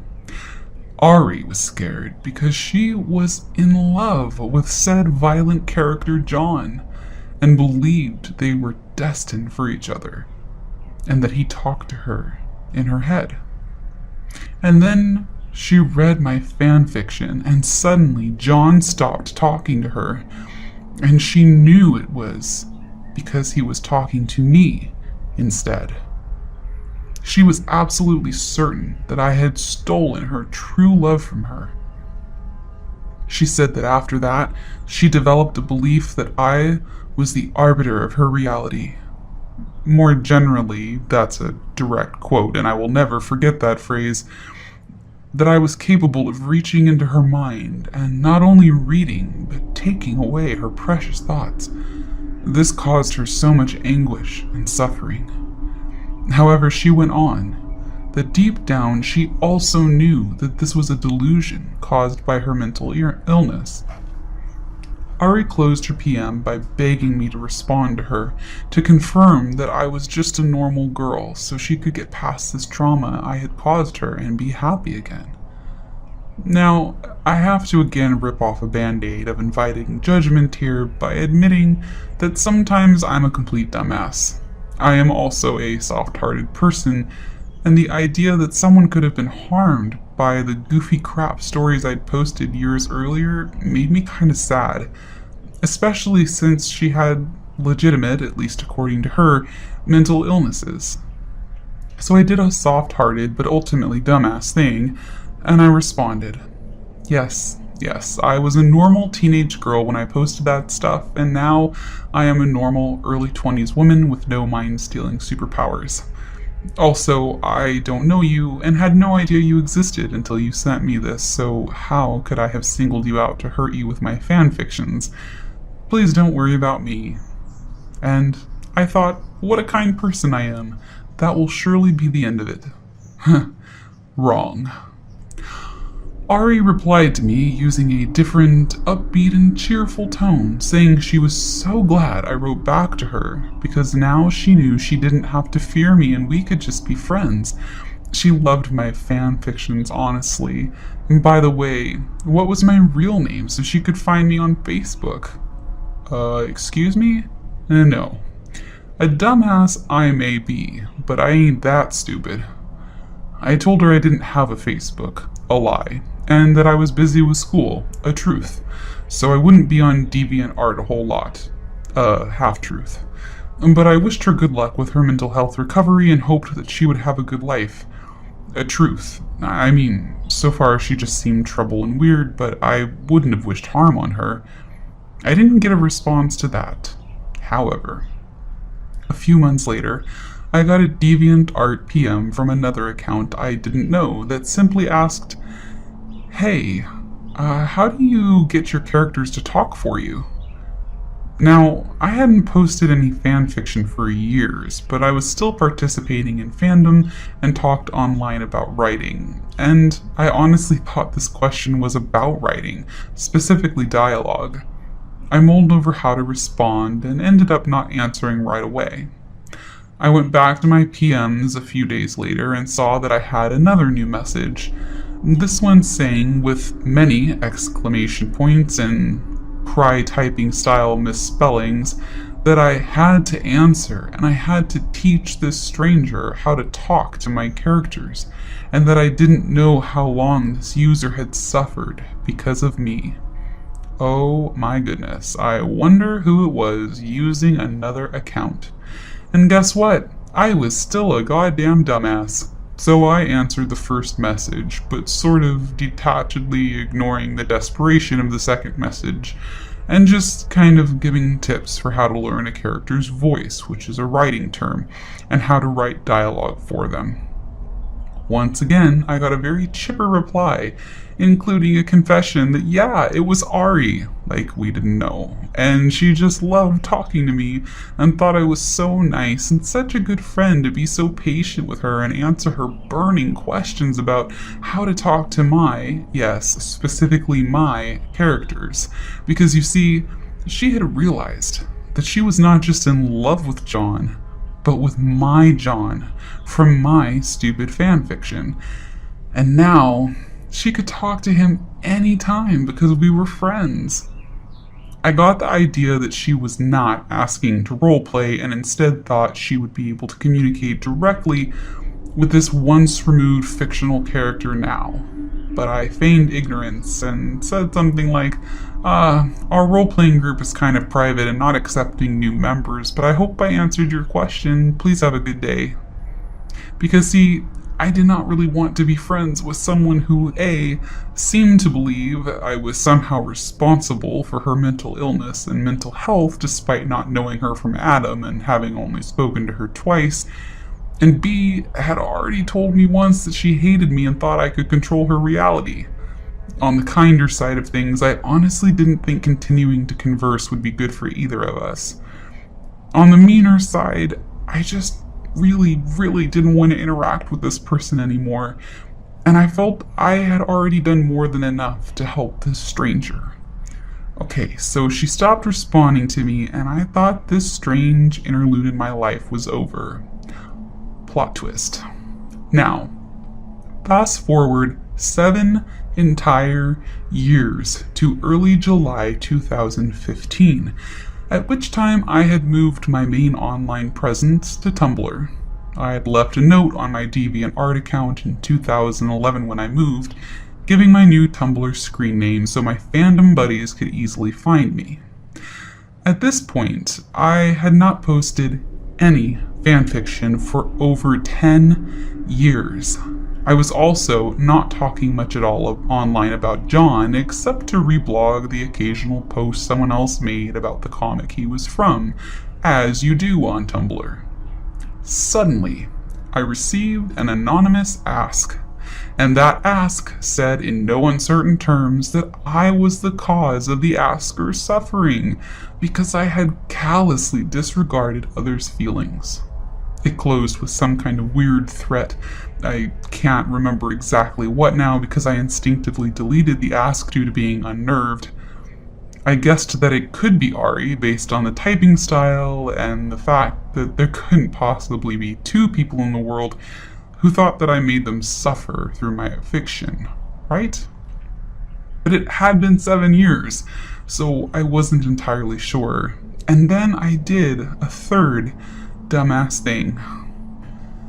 I made a post that said something along the lines of, to the anon that just sent me a vaguely threatening ask, sorry if anything I've posted has upset you. Please let me know if I can tag my post in a certain way so that you can block whatever content you find distressing. A couple of days later, I got another anonymous ask, calling me a prattling, ostentatious idiot. That is a direct quote. And saying it doesn't work that way and strong emotions cannot just be blocked. The message went on. You stole him away from me, and I have been living in turmoil since you don't care. Yeah, definitely Ari. There was no question about it after that. After all, I haven't stolen anyone else's fictional boyfriend. I mean, not that I know of. I turned off the anonymous asks. I also went back to my old, untouched DeviantArt account, where I found a comment on my front page from yet a third account there that said, if you still talk to him, tell him that I love him, and that I always will. He was the first man I ever loved, and it was your version of him that I loved above all. I have been jealous, angry at you, angry at myself, depressed, psychotic. I tore myself to shreds over him and my heart aches and cries. The first cut is the deepest. I love you, John. The date on this message was June 28th, 2015, just a few days before the first anonymous ask on Tumblr. I did a little internet sleuthing, just a simple Google of Ari's known usernames, and found her Fur Affinity account, where she had posted screeds in her journal about hating anyone else who wrote or drew anything about John. Okay. I also discovered through this Google search that I was not completely special in triggering Ari's ire, and that she had also gone after another person on Tumblr in much the same way, demanding answers to emotionally charged asks, assuming friendship where there wasn't any, and then stalking the person using multiple accounts and email addresses and accusing them of harming her. This other person had amassed a true collection of screenshots of Ari's behavior, and it was really super not good. Anyway, I figured since I'd blocked the anonymous asks, maybe she would just go away, but say it with me, wrong. Ari's next wave of shit began in 2016 when someone started reblogging my personal text posts with cryptic comments like, "You have a beautiful soul." The username was nothing like Ari or any of the other account names that she had used before, so I thought it was someone new being socially awkward. But after a few months of this, I received a message from this account through Tumblr's chat function that let the cat out of the bag. The person said something like, "I'm a British female creature with insert same litany of mental illnesses from Ari's first PM in 2008, and I'm so scared of dying alone and friendless. I used to read your fan fiction, and it always made me feel better. I think you're an amazing woman and would like to get to know you better. Please, I'm begging you. Don't leave me alone in the dark." Well, this sure sounded a lot like Ari to me. This was confirmed when I went to the person's Tumblr and saw they had recently posted something passive-aggressive about that other Tumblr user Ari was known to stalk. And if that wasn't enough, they also had a lot of weird, innuendo-laden posts about John and a couple other characters, including Sherlock and a man I didn't recognize, and who they claimed to have legally married. It was at that point that I finally decided to stop being a soft-hearted dumbass. I blocked the account that sent me the chat message right away, without responding.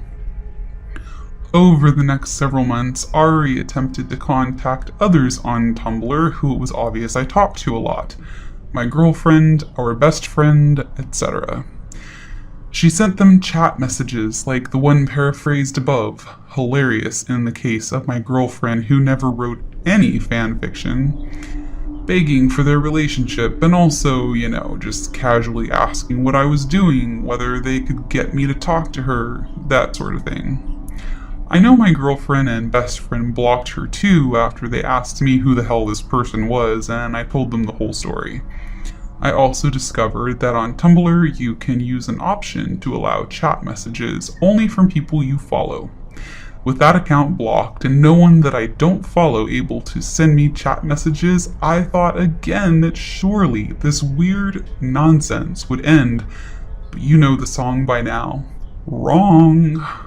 See, the thing about Tumblr, if you're not familiar with the website, is that if you block someone, they just can't interact with your posts or follow you. A block causes someone to auto-unfollow you, and they won't see your posts on their dash or feed. They also won't be able to send you asks. However, they can still go to your actual blog, username.tumblr.com, and see everything you post. If they try to interact with any of your posts on your blog, like reply, reblog, like it, etc., they won't be able to, which will of course conveniently tip them off that you blocked them. So beginning in 2018, Ari engaged in a whirlwind of activity. She made a new account, sent me an ask or 15, saying things varying from, "Please talk to me, I'm harmless, you don't know how hard it is to be me," to things like, "I'm so scared of the darkness," to "Humans are social animals and I'm dying without you," to "I guess you like psychos like John, but you can't handle a real psycho like me," all the way to "I want to kidnap you far away in a happy ending, my darling." True misery style shit. So I blocked that account immediately. And she made a new account and reblogged some post I had made a while back about John's comic book with a comment like, "My first love, the first cut is the deepest," before sending me multiple asks, all saying, You stole him from me. So, I blocked that account immediately. So of course she made another one, made some meme generator sparkly pictures of rats and spiders with text like, "I just want to sit next to you and be your friend, I'm not scary," and posted them with @my username so this mention would show up in my Dash's activity. So I blocked that account. So she made a new one, posted a quote from my favorite author, which is well-known info, I post about him frequently, and sent me a couple asks saying that this author would disagree with how I was treating her by continuing to block and shun her friendship, when she was harmless and just thought I was an amazing person. So I blocked that account. Mate, did you forget you called me a prattling, ostentatious idiot and threatened me? Because I sure haven't. This went on for 10 accounts, one of which had the blog title in huge letters at the top, "Hello," my nickname reserved only for close friends, one of which she inundated with photos of herself glaring at the camera. My first looks at her face, and I don't like to judge people on appearance, but this girl has a really creepy glare and also looks like she's probably not showered in weeks. Of course, she put @my username at each one so that I would see it. She only ever used one of these accounts to actually post, reblog, and like things from other people like a seemingly normal user, albeit one who made some questionable comments sometimes. All the rest only existed to bother me. I started trying to report her to Tumblr after the third or fourth time for making multiple accounts solely to evade my blocks, but if you know anything about Tumblr, you can guess they didn't respond with more than an automated, "Okay, we'll look into this. In the meantime, have you tried blocking this user?" Anyway, throughout 2018, I just had to deal with the fact that any time I saw a little red flag above my Ask Box icon, it would probably be something creepy and either threatening or passive-aggressive from Ari that would put me on edge for a few hours and remind me that no matter what I do on Tumblr, she can read everything I post. I haven't gotten anything from her so far in 2019, but I figure as long as she's out there, there's always the chance that she'll come back. Maybe not right away, maybe not until another 10 years from now. But let me just say, Ari, you fucking weirdo, I'm genuinely sorry about your mental illnesses, and I hope you get the help you need for them. But while they may explain some of your behavior, they certainly don't excuse it. I am not, and never will be your friend because you are not harmless. You made me heavily curtail my social interaction on Tumblr by cutting off a couple methods of communication that could have been used to make new friends. And you made me worried about ever talking there about a comic I enjoy. You made it so that any time I see I have an ask, my heart rate goes up, because it might be more of your disturbing bullshit. You've harassed my loved ones, and also other strangers who probably didn't do anything to deserve it. And so much more. I don't control your reality, but if I did, you can bet I'd use that power to ensure that we never, ever meet. I was staying at a Westin in Atlanta. It's not a St. Regis, but it's not a Motel 6 either. I stay at hotels a lot, and I generally think of them as being safe places. On the day of this event, I was terribly hungover. So hungover that I could barely get out of bed. But I had a hair appointment that I'd already made a 50% deposit on, so I essentially had to pull myself together. I threw up several times before I got there. However, I eventually made it. Afterward, I threw up on the way back. It was that bad. When I made it back to the hotel, it was between 5 and 6 o'clock at night. It wasn't even nightfall yet. I got on the elevator to go up to my room and it was packed with people. I was visibly sick, sweating, and trying to prevent myself from throwing up in a crowded elevator. I couldn't hold it in long enough to make it to my floor, so I got off at the first chance. I was on my knees, puking into a trash can by the elevator before the doors even closed. While puking, I noticed a man hovering behind me. He was well dressed and about 45 to 50 years old. Out of embarrassment, I apologized for throwing up in public in between heaves. He said, "I saw you on the elevator, but I didn't realize we were on the same floor." Still vomiting, I informed him that I wasn't on this floor. He told me that he was going to go get me some help. Attempting to decline his offer, he just grabbed me by the elbow, pulled me from the ground, and started to drag me down the hall. I was really out of it, and I didn't understand what was happening for about 15 seconds. By then, we were nearly halfway down the hall. I quickly realized that housekeeping had gone home for the day. There was no staff or patrons on the floor that I could see. I started getting really loud, and he stopped dragging me. But he still didn't release me, so I had to kind of wiggle away. I ran back to the elevator and got on. Just before the doors closed, he put his arm in and boarded the elevator with me. I pressed the button to my floor and he got off with me. My room was at the end of the hall. I quickly walked back to my room, got the key to open my door, and tried to close it, only to find that his foot was blocking me from doing so. A small struggle that lasted about 8 seconds ensued. I eventually was able to close the door and put the security latch on, and then I slid to the floor and started crying. Who was this man? Why was he doing this? And if he wanted to help me, then why didn't he? What was he trying to do? I don't know, but I certainly hope that we never meet again. This happened in 2016. While I was at university in a big city, I lived with 4 friends in student housing. The house was a 3-story building with the kitchen, living room, and one of the bedrooms on the bottom floor, 2 bedrooms and the bathroom on the second floor, and the final 2 bedrooms on the top floor. My bedroom was on the second floor, directly above the living room and kitchen. This is important for later.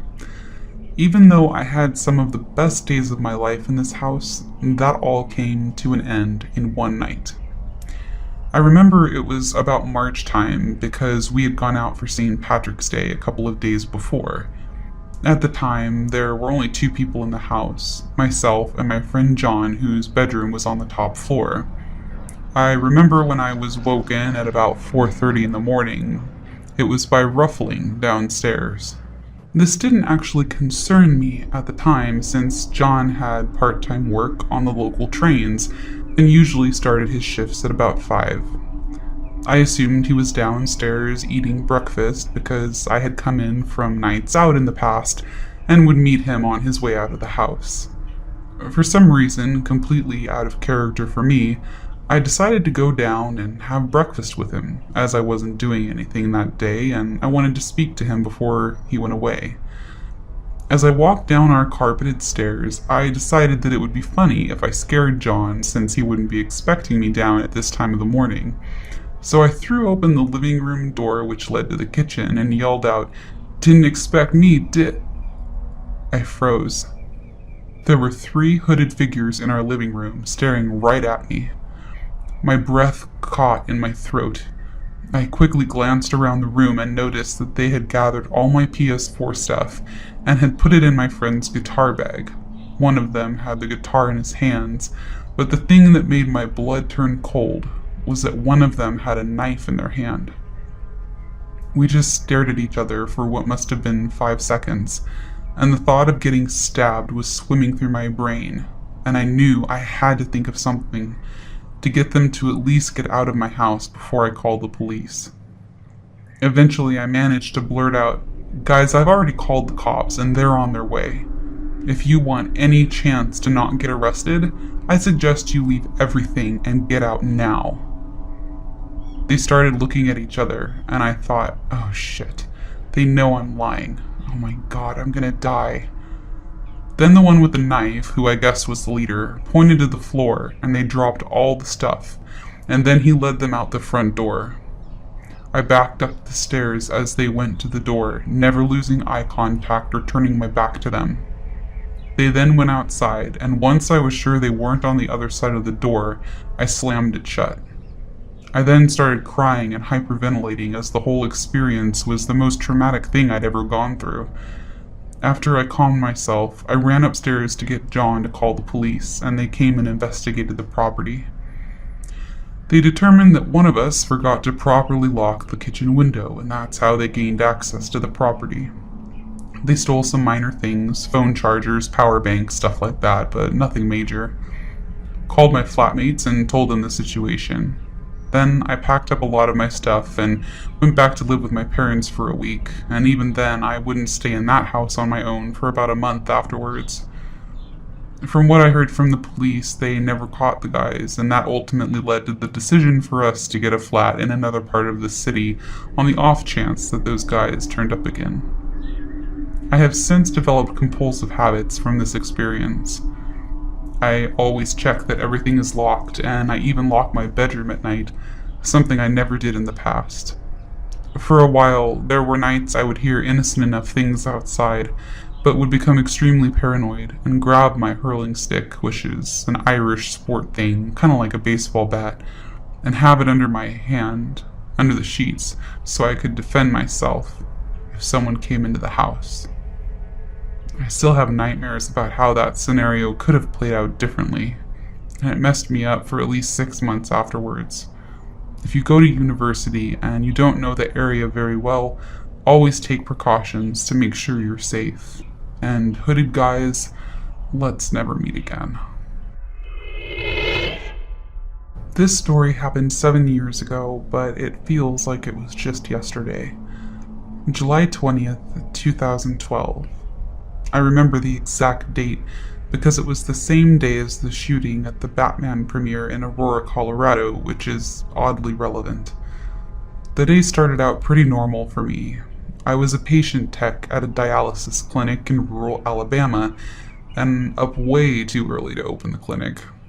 The first thing I saw after shutting off my alarm at 2:45 in the morning was a text message from my cousin Taylor, who lives in Colorado but not directly in Aurora, saying, "You're going to see the news about a shooting in Colorado, but Meg and I are safe." Naturally, I flip on the television, soaking up the horror while throwing on my scrubs and getting angry at mankind. Great start to a Friday. I pull up to my clinic and notice that the nurse that opens with me isn't there yet. No biggie, because I'm a little early, so I grab my bag and head in to get started. I finish up my prep work in the water room. You have to do all sorts of testing on the water that you use with dialysis patients. And I go out on the treatment floor. Still no nurse. The clinical manager walks in about that time and says, "Hey, Jennifer, where's Nurse Nancy at?" To which I replied, "I have no idea. I'll call her." After trying her house and cell without getting an answer, I'm getting a little peeved. This particular nurse was picking up night shifts at the nursing home and had a bad habit of oversleeping. My CM says, "Why don't you drive past her place," which was one street over from the clinic, "and check to see if she's even there." Now, before anyone thinks, "Why didn't she go?" let me explain something.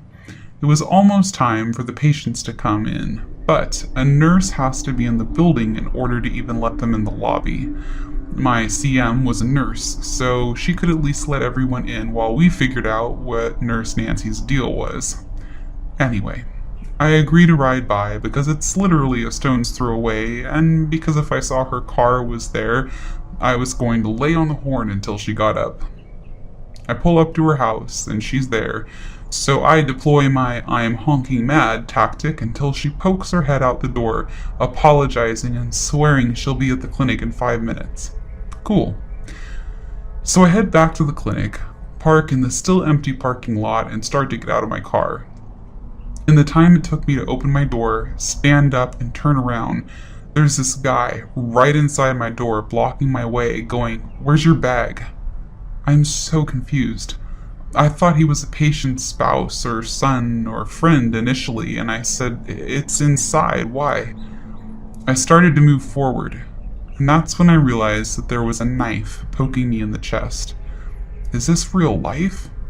We never worry about thieves or drug addicts because our clinic has no narcotics and nothing to steal.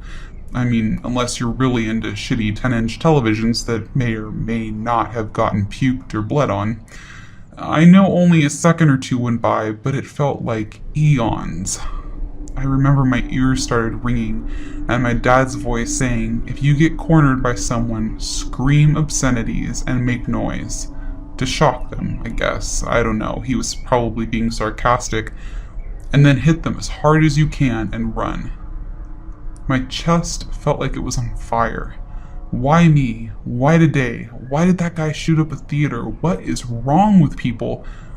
The next thing I know, I'm screaming words I don't normally say. I slammed my right hand up under his knife while swinging a wild uppercut with my left fist. Pow! Right in the kisser. He drops the knife and immediately starts backpedaling. I'm screaming and yelling after him, and he's grabbing his face while breaking into a run. I watch him dash out the back of the lot, and it hits me. The adrenaline rush is over, and I'm beating on the clinic door because my hands are shaking too badly to get my key in the lock. The CM lets me in, and right before the door shuts, I see Nurse fucking Nancy pull up. I'm kinda yelling what happened because my ears are still ringing and the CM is freaking out and calling 911. Then I look at my hands. My right palm is cut, and the 3 knuckles on my left are split. Nurse Nancy is inside now, and I'm trying really hard not to throttle her. I know it wasn't exactly her fault, but I'm just gonna blame my reaction on the nerves. The cops show up, get the rundown, and insist on taking me to the ER because A, I might need stitches, and B, I'm not hysterical, so they think I'm in shock. I did need sutures, just some Liquistitch, which is sort of medical superglue. But I did have to get a tetanus shot because, to quote the doc, the human mouth is a cesspit of bacteria and filth. Awesome. Very uplifting. Now for some actual uplifting information. I had given a pretty decent description of the dude, and because I had landed a decent blow to the face, the officers thought it wouldn't be hard to find him. Well, guess what? They didn't have to look.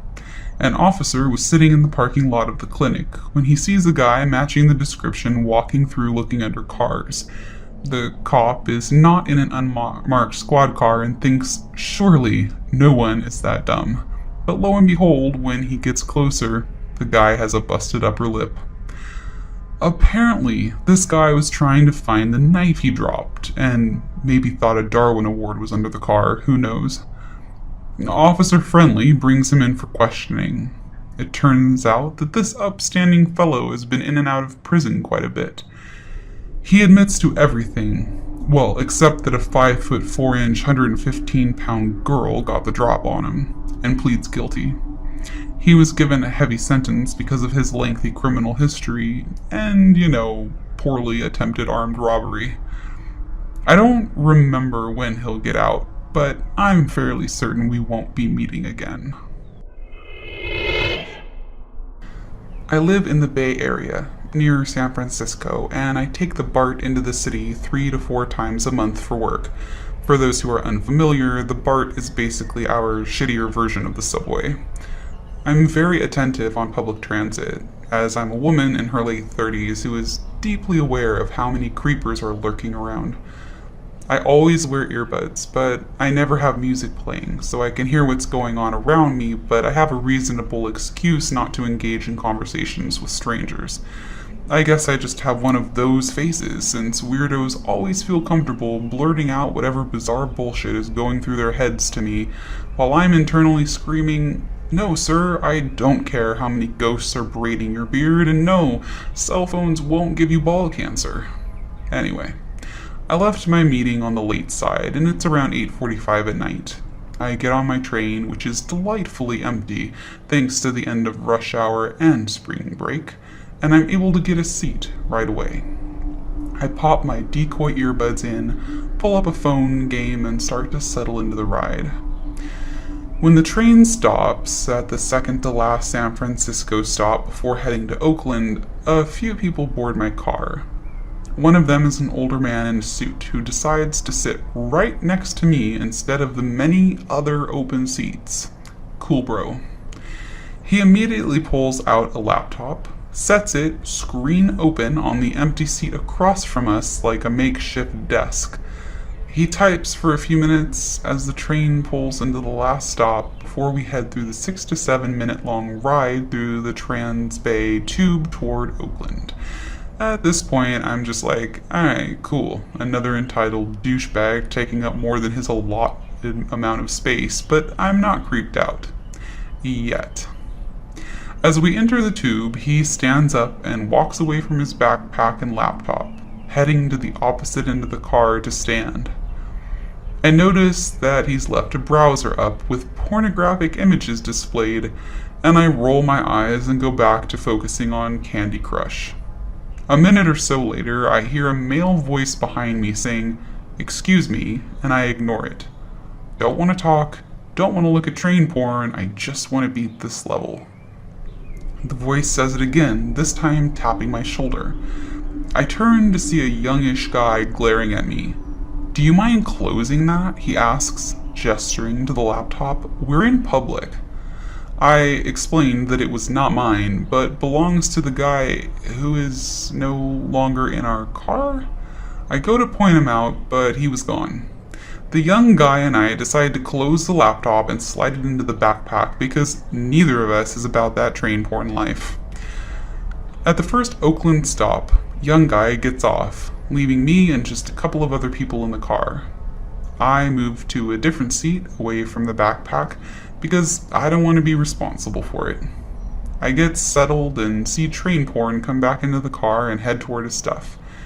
He sits down, opens his backpack, and resumes laptop activities as though nothing happened. I try to immerse myself in Candy Crush again, counting the minutes until I can get off the train. A few minutes go by, but I can feel, truly and honestly feel, him staring at me.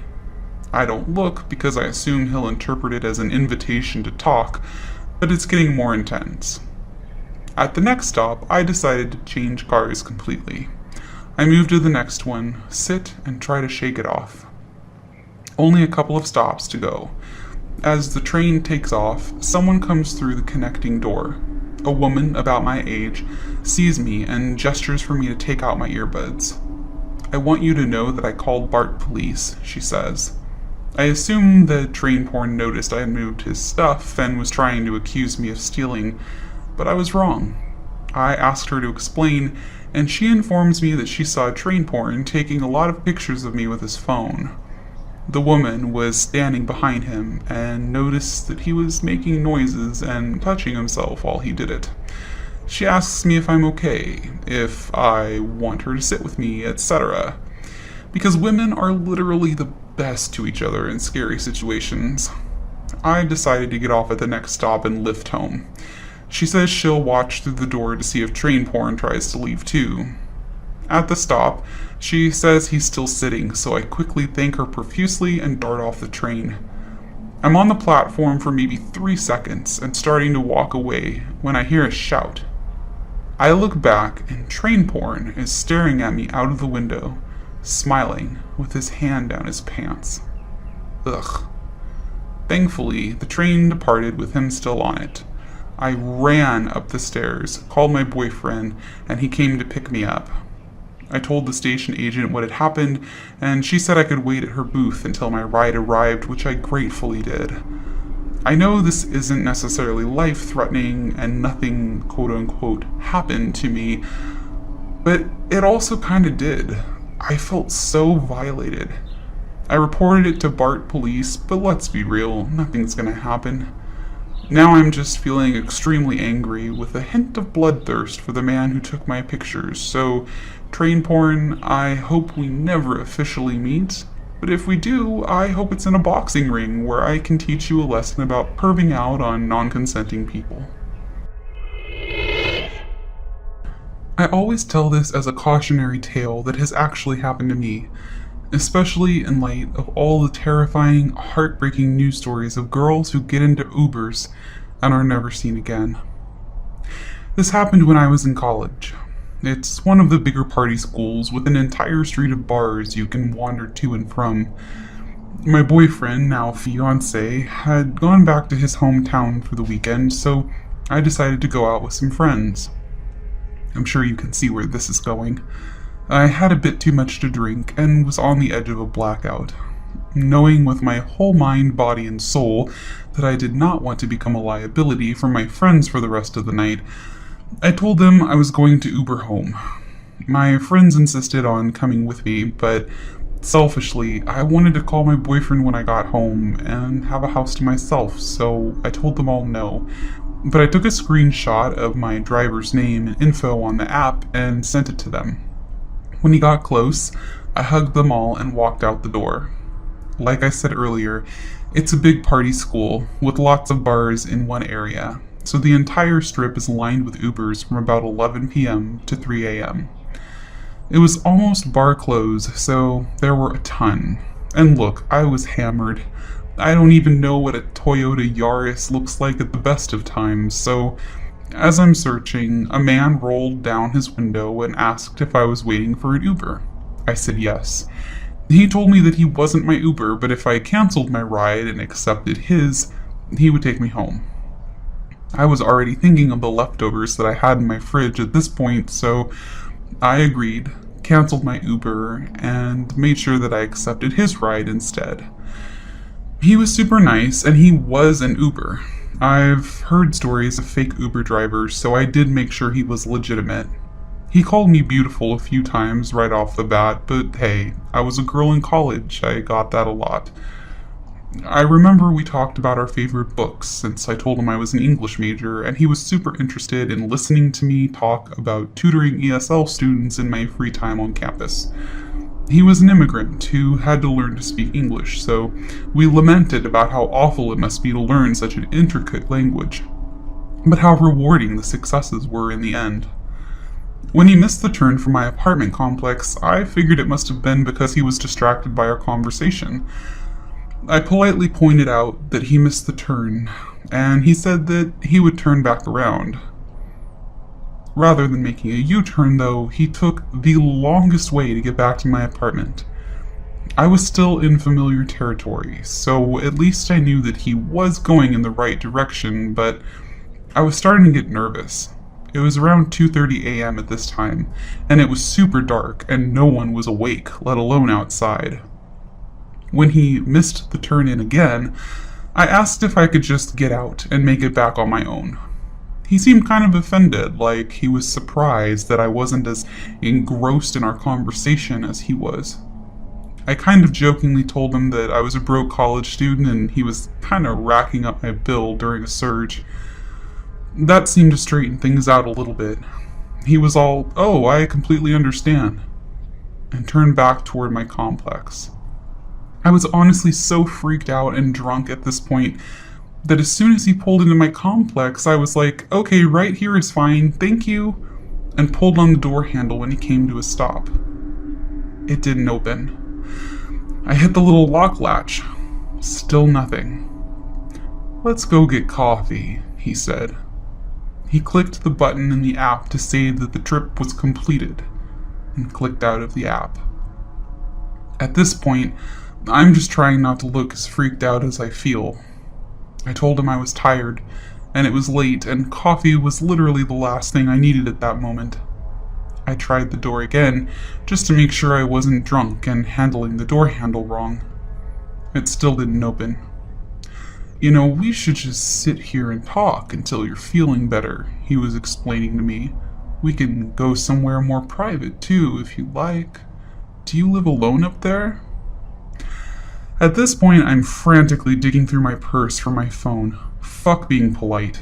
When he asked what I was doing, I told him I promised my boyfriend I'd call him once I was home safely. Wrong thing to say. He got pissed that I had a boyfriend and didn't tell him about it. He asked what his name was, what he did for a living, and where he was right now at this very second. When I gave a half-hearted answer to each of his questions, he got even angrier. He demanded to know why a boyfriend of mine would be stupid enough to leave his girl alone with another man, him. He repeated it twice, and at this point I was just trying not to cry. When I figured my phone must have fallen under the seat, I started digging around down there. He demanded to know what I was doing. I gave my best impression of a genuine laugh and said that I dropped my phone.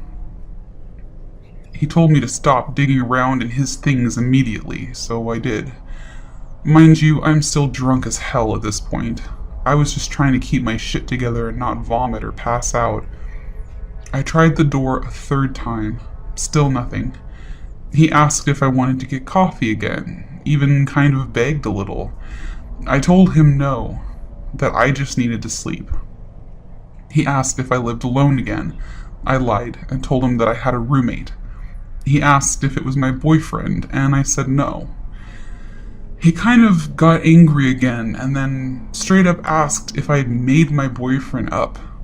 I told him no, of course I hadn't, and he got angrier, and again asked why he would leave me alone with another man like this. Now, I'm usually pretty good at reading people, and I got the vibe that this guy thought he was a knight compared to my boyfriend. So I lied. Through my teeth. I told him I was going to break things off with my boyfriend, that we weren't even really that serious, and that yeah, he was an idiot to leave me alone like this. Thank whatever fucking God was watching over me, but that did it. He calmed down and said that changed everything. He asked if I wanted to get coffee again, and I changed my answer to not tonight. He asked for my number and I gave it to him. He called to make sure it was my real number. My phone buzzed from between my seat and the door and I fished it out. He grabbed my phone from me and demanded that I show him my boyfriend's contact information. When I did, he deleted it and gave me a big smile. Feels good, doesn't it? I said, yeah, it sure does. He put his number in my phone and gave it back. I told him goodnight in the hopes that he would release me, and he told me that he'd like to talk for just a little longer. I had to stay in a locked car with him until 4:30 in the morning. I don't even remember what we talked about. He asked if he could hold my hand at one point, to which I said I needed to break up with my boyfriend officially first before I did anything with another man, and thankfully he liked that answer. When he finally let me out, the door was child-locked, so it could only be opened from the outside. The windows were locked too, by the way. I walked up the wrong building steps on purpose and crouched down in the shadows of some random person's door until he drove off. I sat for another 10 minutes and then sprinted to my apartment. After crying on the floor in my kitchen for a while, I called my boyfriend and explained what happened to him. His response was the one I got from everyone when I tell this story. Report that fucker to Uber. But even though he didn't know which building in my complex I lived in, he still knew where I lived. I was terrified of seeing him again. I was terrified of calling an Uber. To this day, I refuse to Uber alone, and I make sure I have my phone in my hand every time I get into an Uber now. I realized that this could have been a lot worse, and maybe he was a good guy with the wrong line of thinking, and he did mean well, but I doubt it, and I was terrified that I wasn't going to make it to my apartment that night. So please be cautious when getting into an Uber. And Uber driver from hell, I know we've technically met before, but I'm gonna have to take a rain check on that coffee date forever. Let's never meet again. When I was about 16 years old, I decided to get myself a job for the summer. This would be the very first job I had ever had, as my mom usually would provide me with money. I was pretty clueless on where to start, so my aunt did the heavy work and found me a job babysitting for one of her customers. She works at a salon, and the customer's name is Jeremiah. Jeremiah is a Nigerian man who always goes there to get a cut. She tells me he's extremely nice, and she presumes he's well off, because he always tips well. I am excited because babysitting for a couple of hours and making good money sounds like music to my 16-year-old ears. So, About a week before I'm supposed to start babysitting Jeremiah's kids for the summer, I meet up with him. He introduces himself to me and wants me to meet the kids on a short trial basis for about an hour a day from Monday to Friday. He agrees to pay $30 for the hour, as he was paying me $10 for each child, and there were 3. I meet with the kids and they seem pretty easygoing. There was a 2-year-old, Felicia, a 5-year-old, Jeremiah Jr., and a 7-year-old named Heaven. All in all, it seemed like it was going to be a good summer, but it wasn't. The first few days of the trial went great. I would come see the kids and take them to the park or play a game with them until I had to go back home. However, on the Friday of that week, it started to get weird. I came to the house, as I usually did, and greeted Jeremiah and took the kids to the park, as I had been doing for almost 4 days now, routinely. However, this day would not be like the rest. Jeremiah calls me 15 minutes into the day, screaming at me to bring back his children. I was terrified that something had happened, so panicking, I pack up the kids and we go back to the house. Once we're in the home, he tells the kids to go to their rooms, and this is where the horror begins. He tells me that I am no longer allowed to take his kids to the park.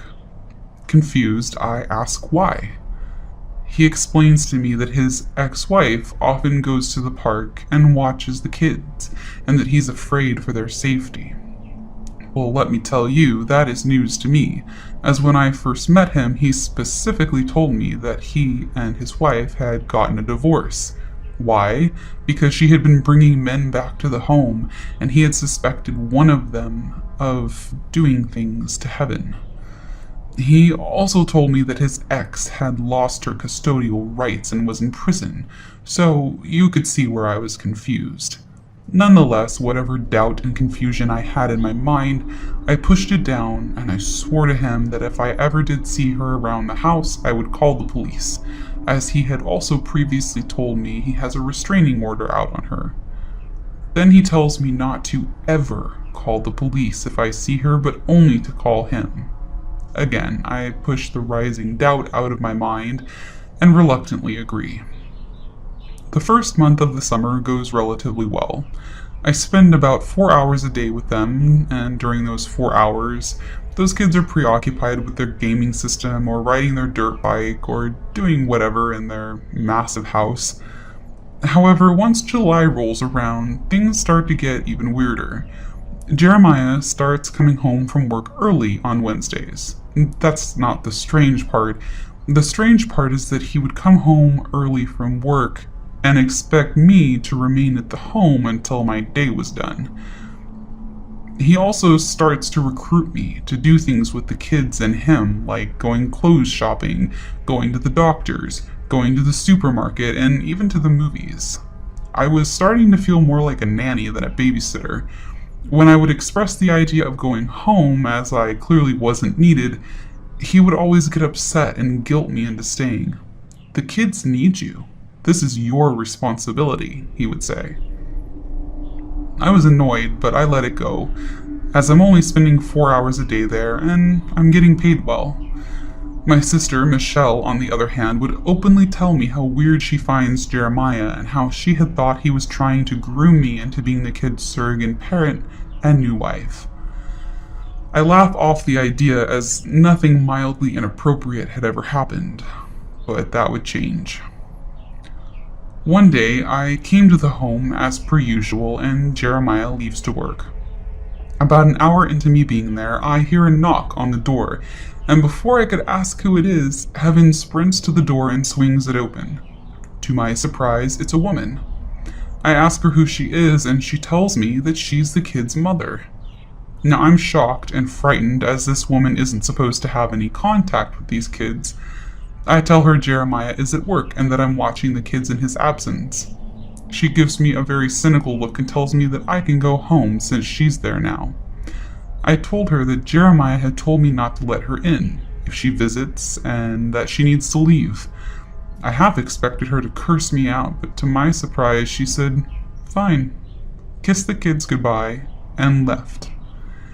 I quickly, in a panic, phone Jeremiah and tell him of the recent occurrence. He doesn't seem upset at all.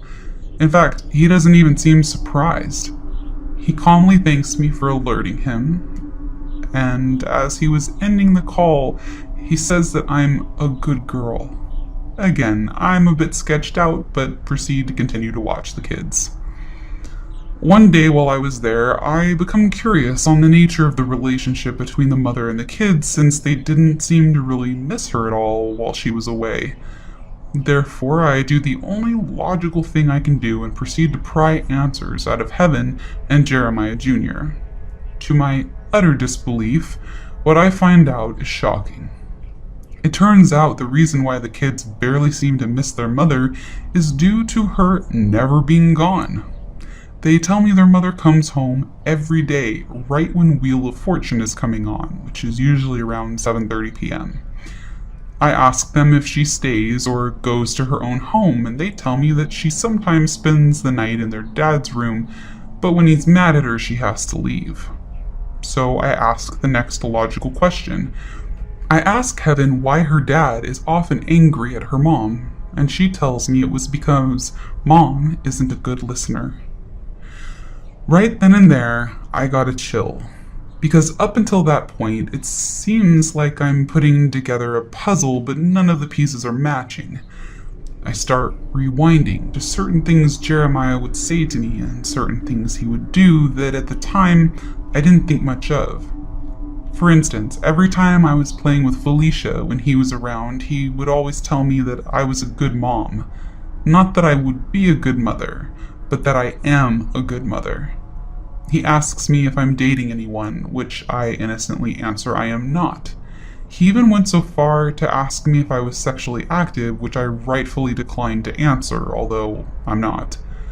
He became really touchy with me, always wanting to touch my hair or hug me goodbye. He comments on my appearance a lot, telling me that I'm attractive and that I look in shape. He makes me stay later on certain days, even after he's home. I got the feeling those were the days that he had kicked his ex out, if she was even his ex.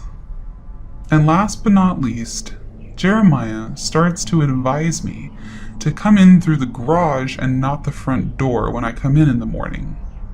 Each time I do, I am greeted by a shirtless Jeremiah who attempts to go in for a lingering hug. I honestly think he wanted something to occur in that garage. He would attempt to keep me there conversing with him in the dark. It was a combination of those things, as well as what the kids tell me, that makes me question the legitimacy of everything he's ever told me. I begin to think that maybe Jeremiah didn't want a babysitter, but that maybe he really did want a new wife, and that he wanted me to be the mother of his kids. As time progresses, I really begin to dread going over there. I would begin to get anxiety even thinking about it. Nonetheless, I still continue to go, not telling a soul what's going on. As time progresses, I find out even worse news. Jeremiah's ex-wife wasn't his ex. They're still married. He apparently abuses her often and is paranoid that she is having an affair with someone, so he sent her away to Nigeria for a month. I learn all of this from the woman in the salon my aunt works at. Not only that, but also that Jeremiah constantly brings women home while the wife is away. She finds out about this because she sometimes pretends to go to work and stays behind to watch for visitors. She has asked him for a divorce, which is why he sent her away. I also learned that he would regularly threaten to kill her if she ever left him. By the time the truth has come out, I am done. I have about a month and some change left, but I tell Jeremiah I can no longer watch the kids because I have to attend basketball camp, which is a lie. He became visibly upset and literally told me that I have to continue to come back. I told him I would not be doing so, and that's when he started to become irate. He called me a slut, and he told me that the only reason that I wanted to leave him and the kids is because I was seeing other men. Mind you, I was 16 at the time with no obligation to watch over his kids or him. I left that day crying, and I didn't come back the next day. My mom asked me why I wasn't working there, and I told her because the job was too stressful. Well, about a week later, I'm up in my room and I hear the doorbell ring. I didn't think much of it until I heard Jeremiah's voice. I crept down to the living room to see him casually sprawled over one of our couches like he lives here. I hear his booming voice directed at my mother.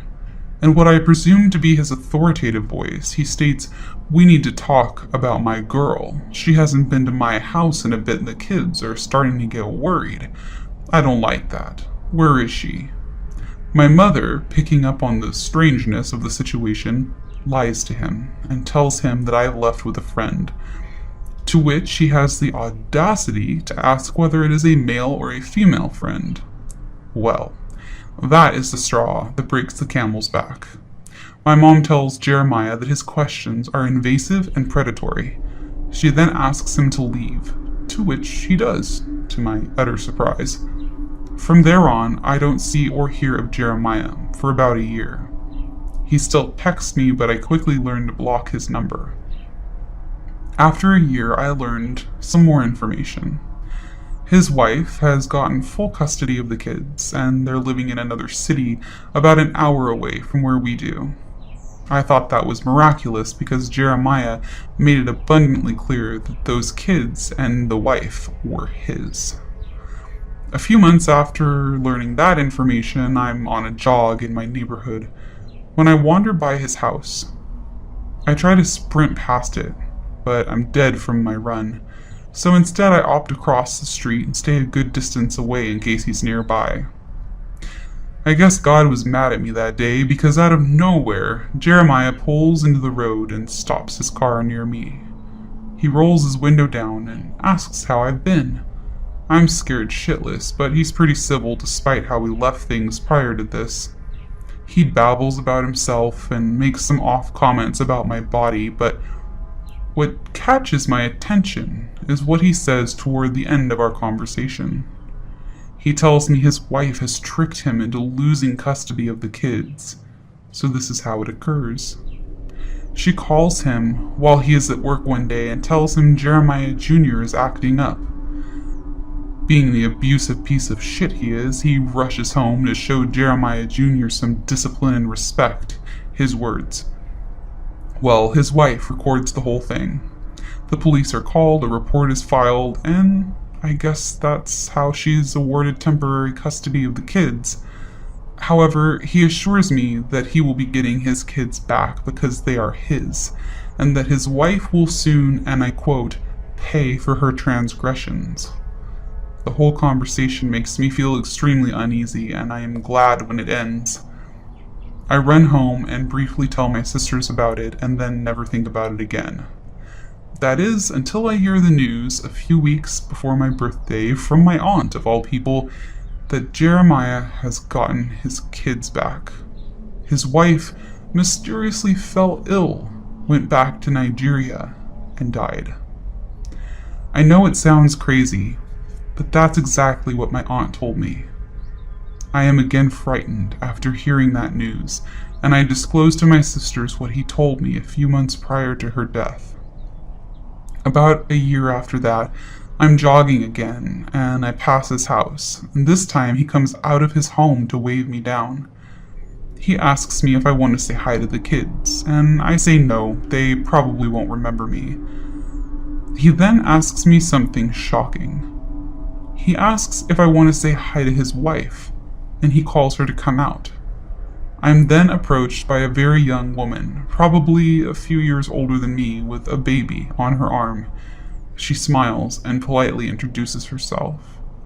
I am shook, so I exchange pleasantries and finish my jog. Once I get home, I tell my sisters what I've just witnessed. I don't know for sure that Jeremiah did anything to his wife, but I have an eerie feeling in my gut that he did. So for that I say to Jeremiah, let's never meet again.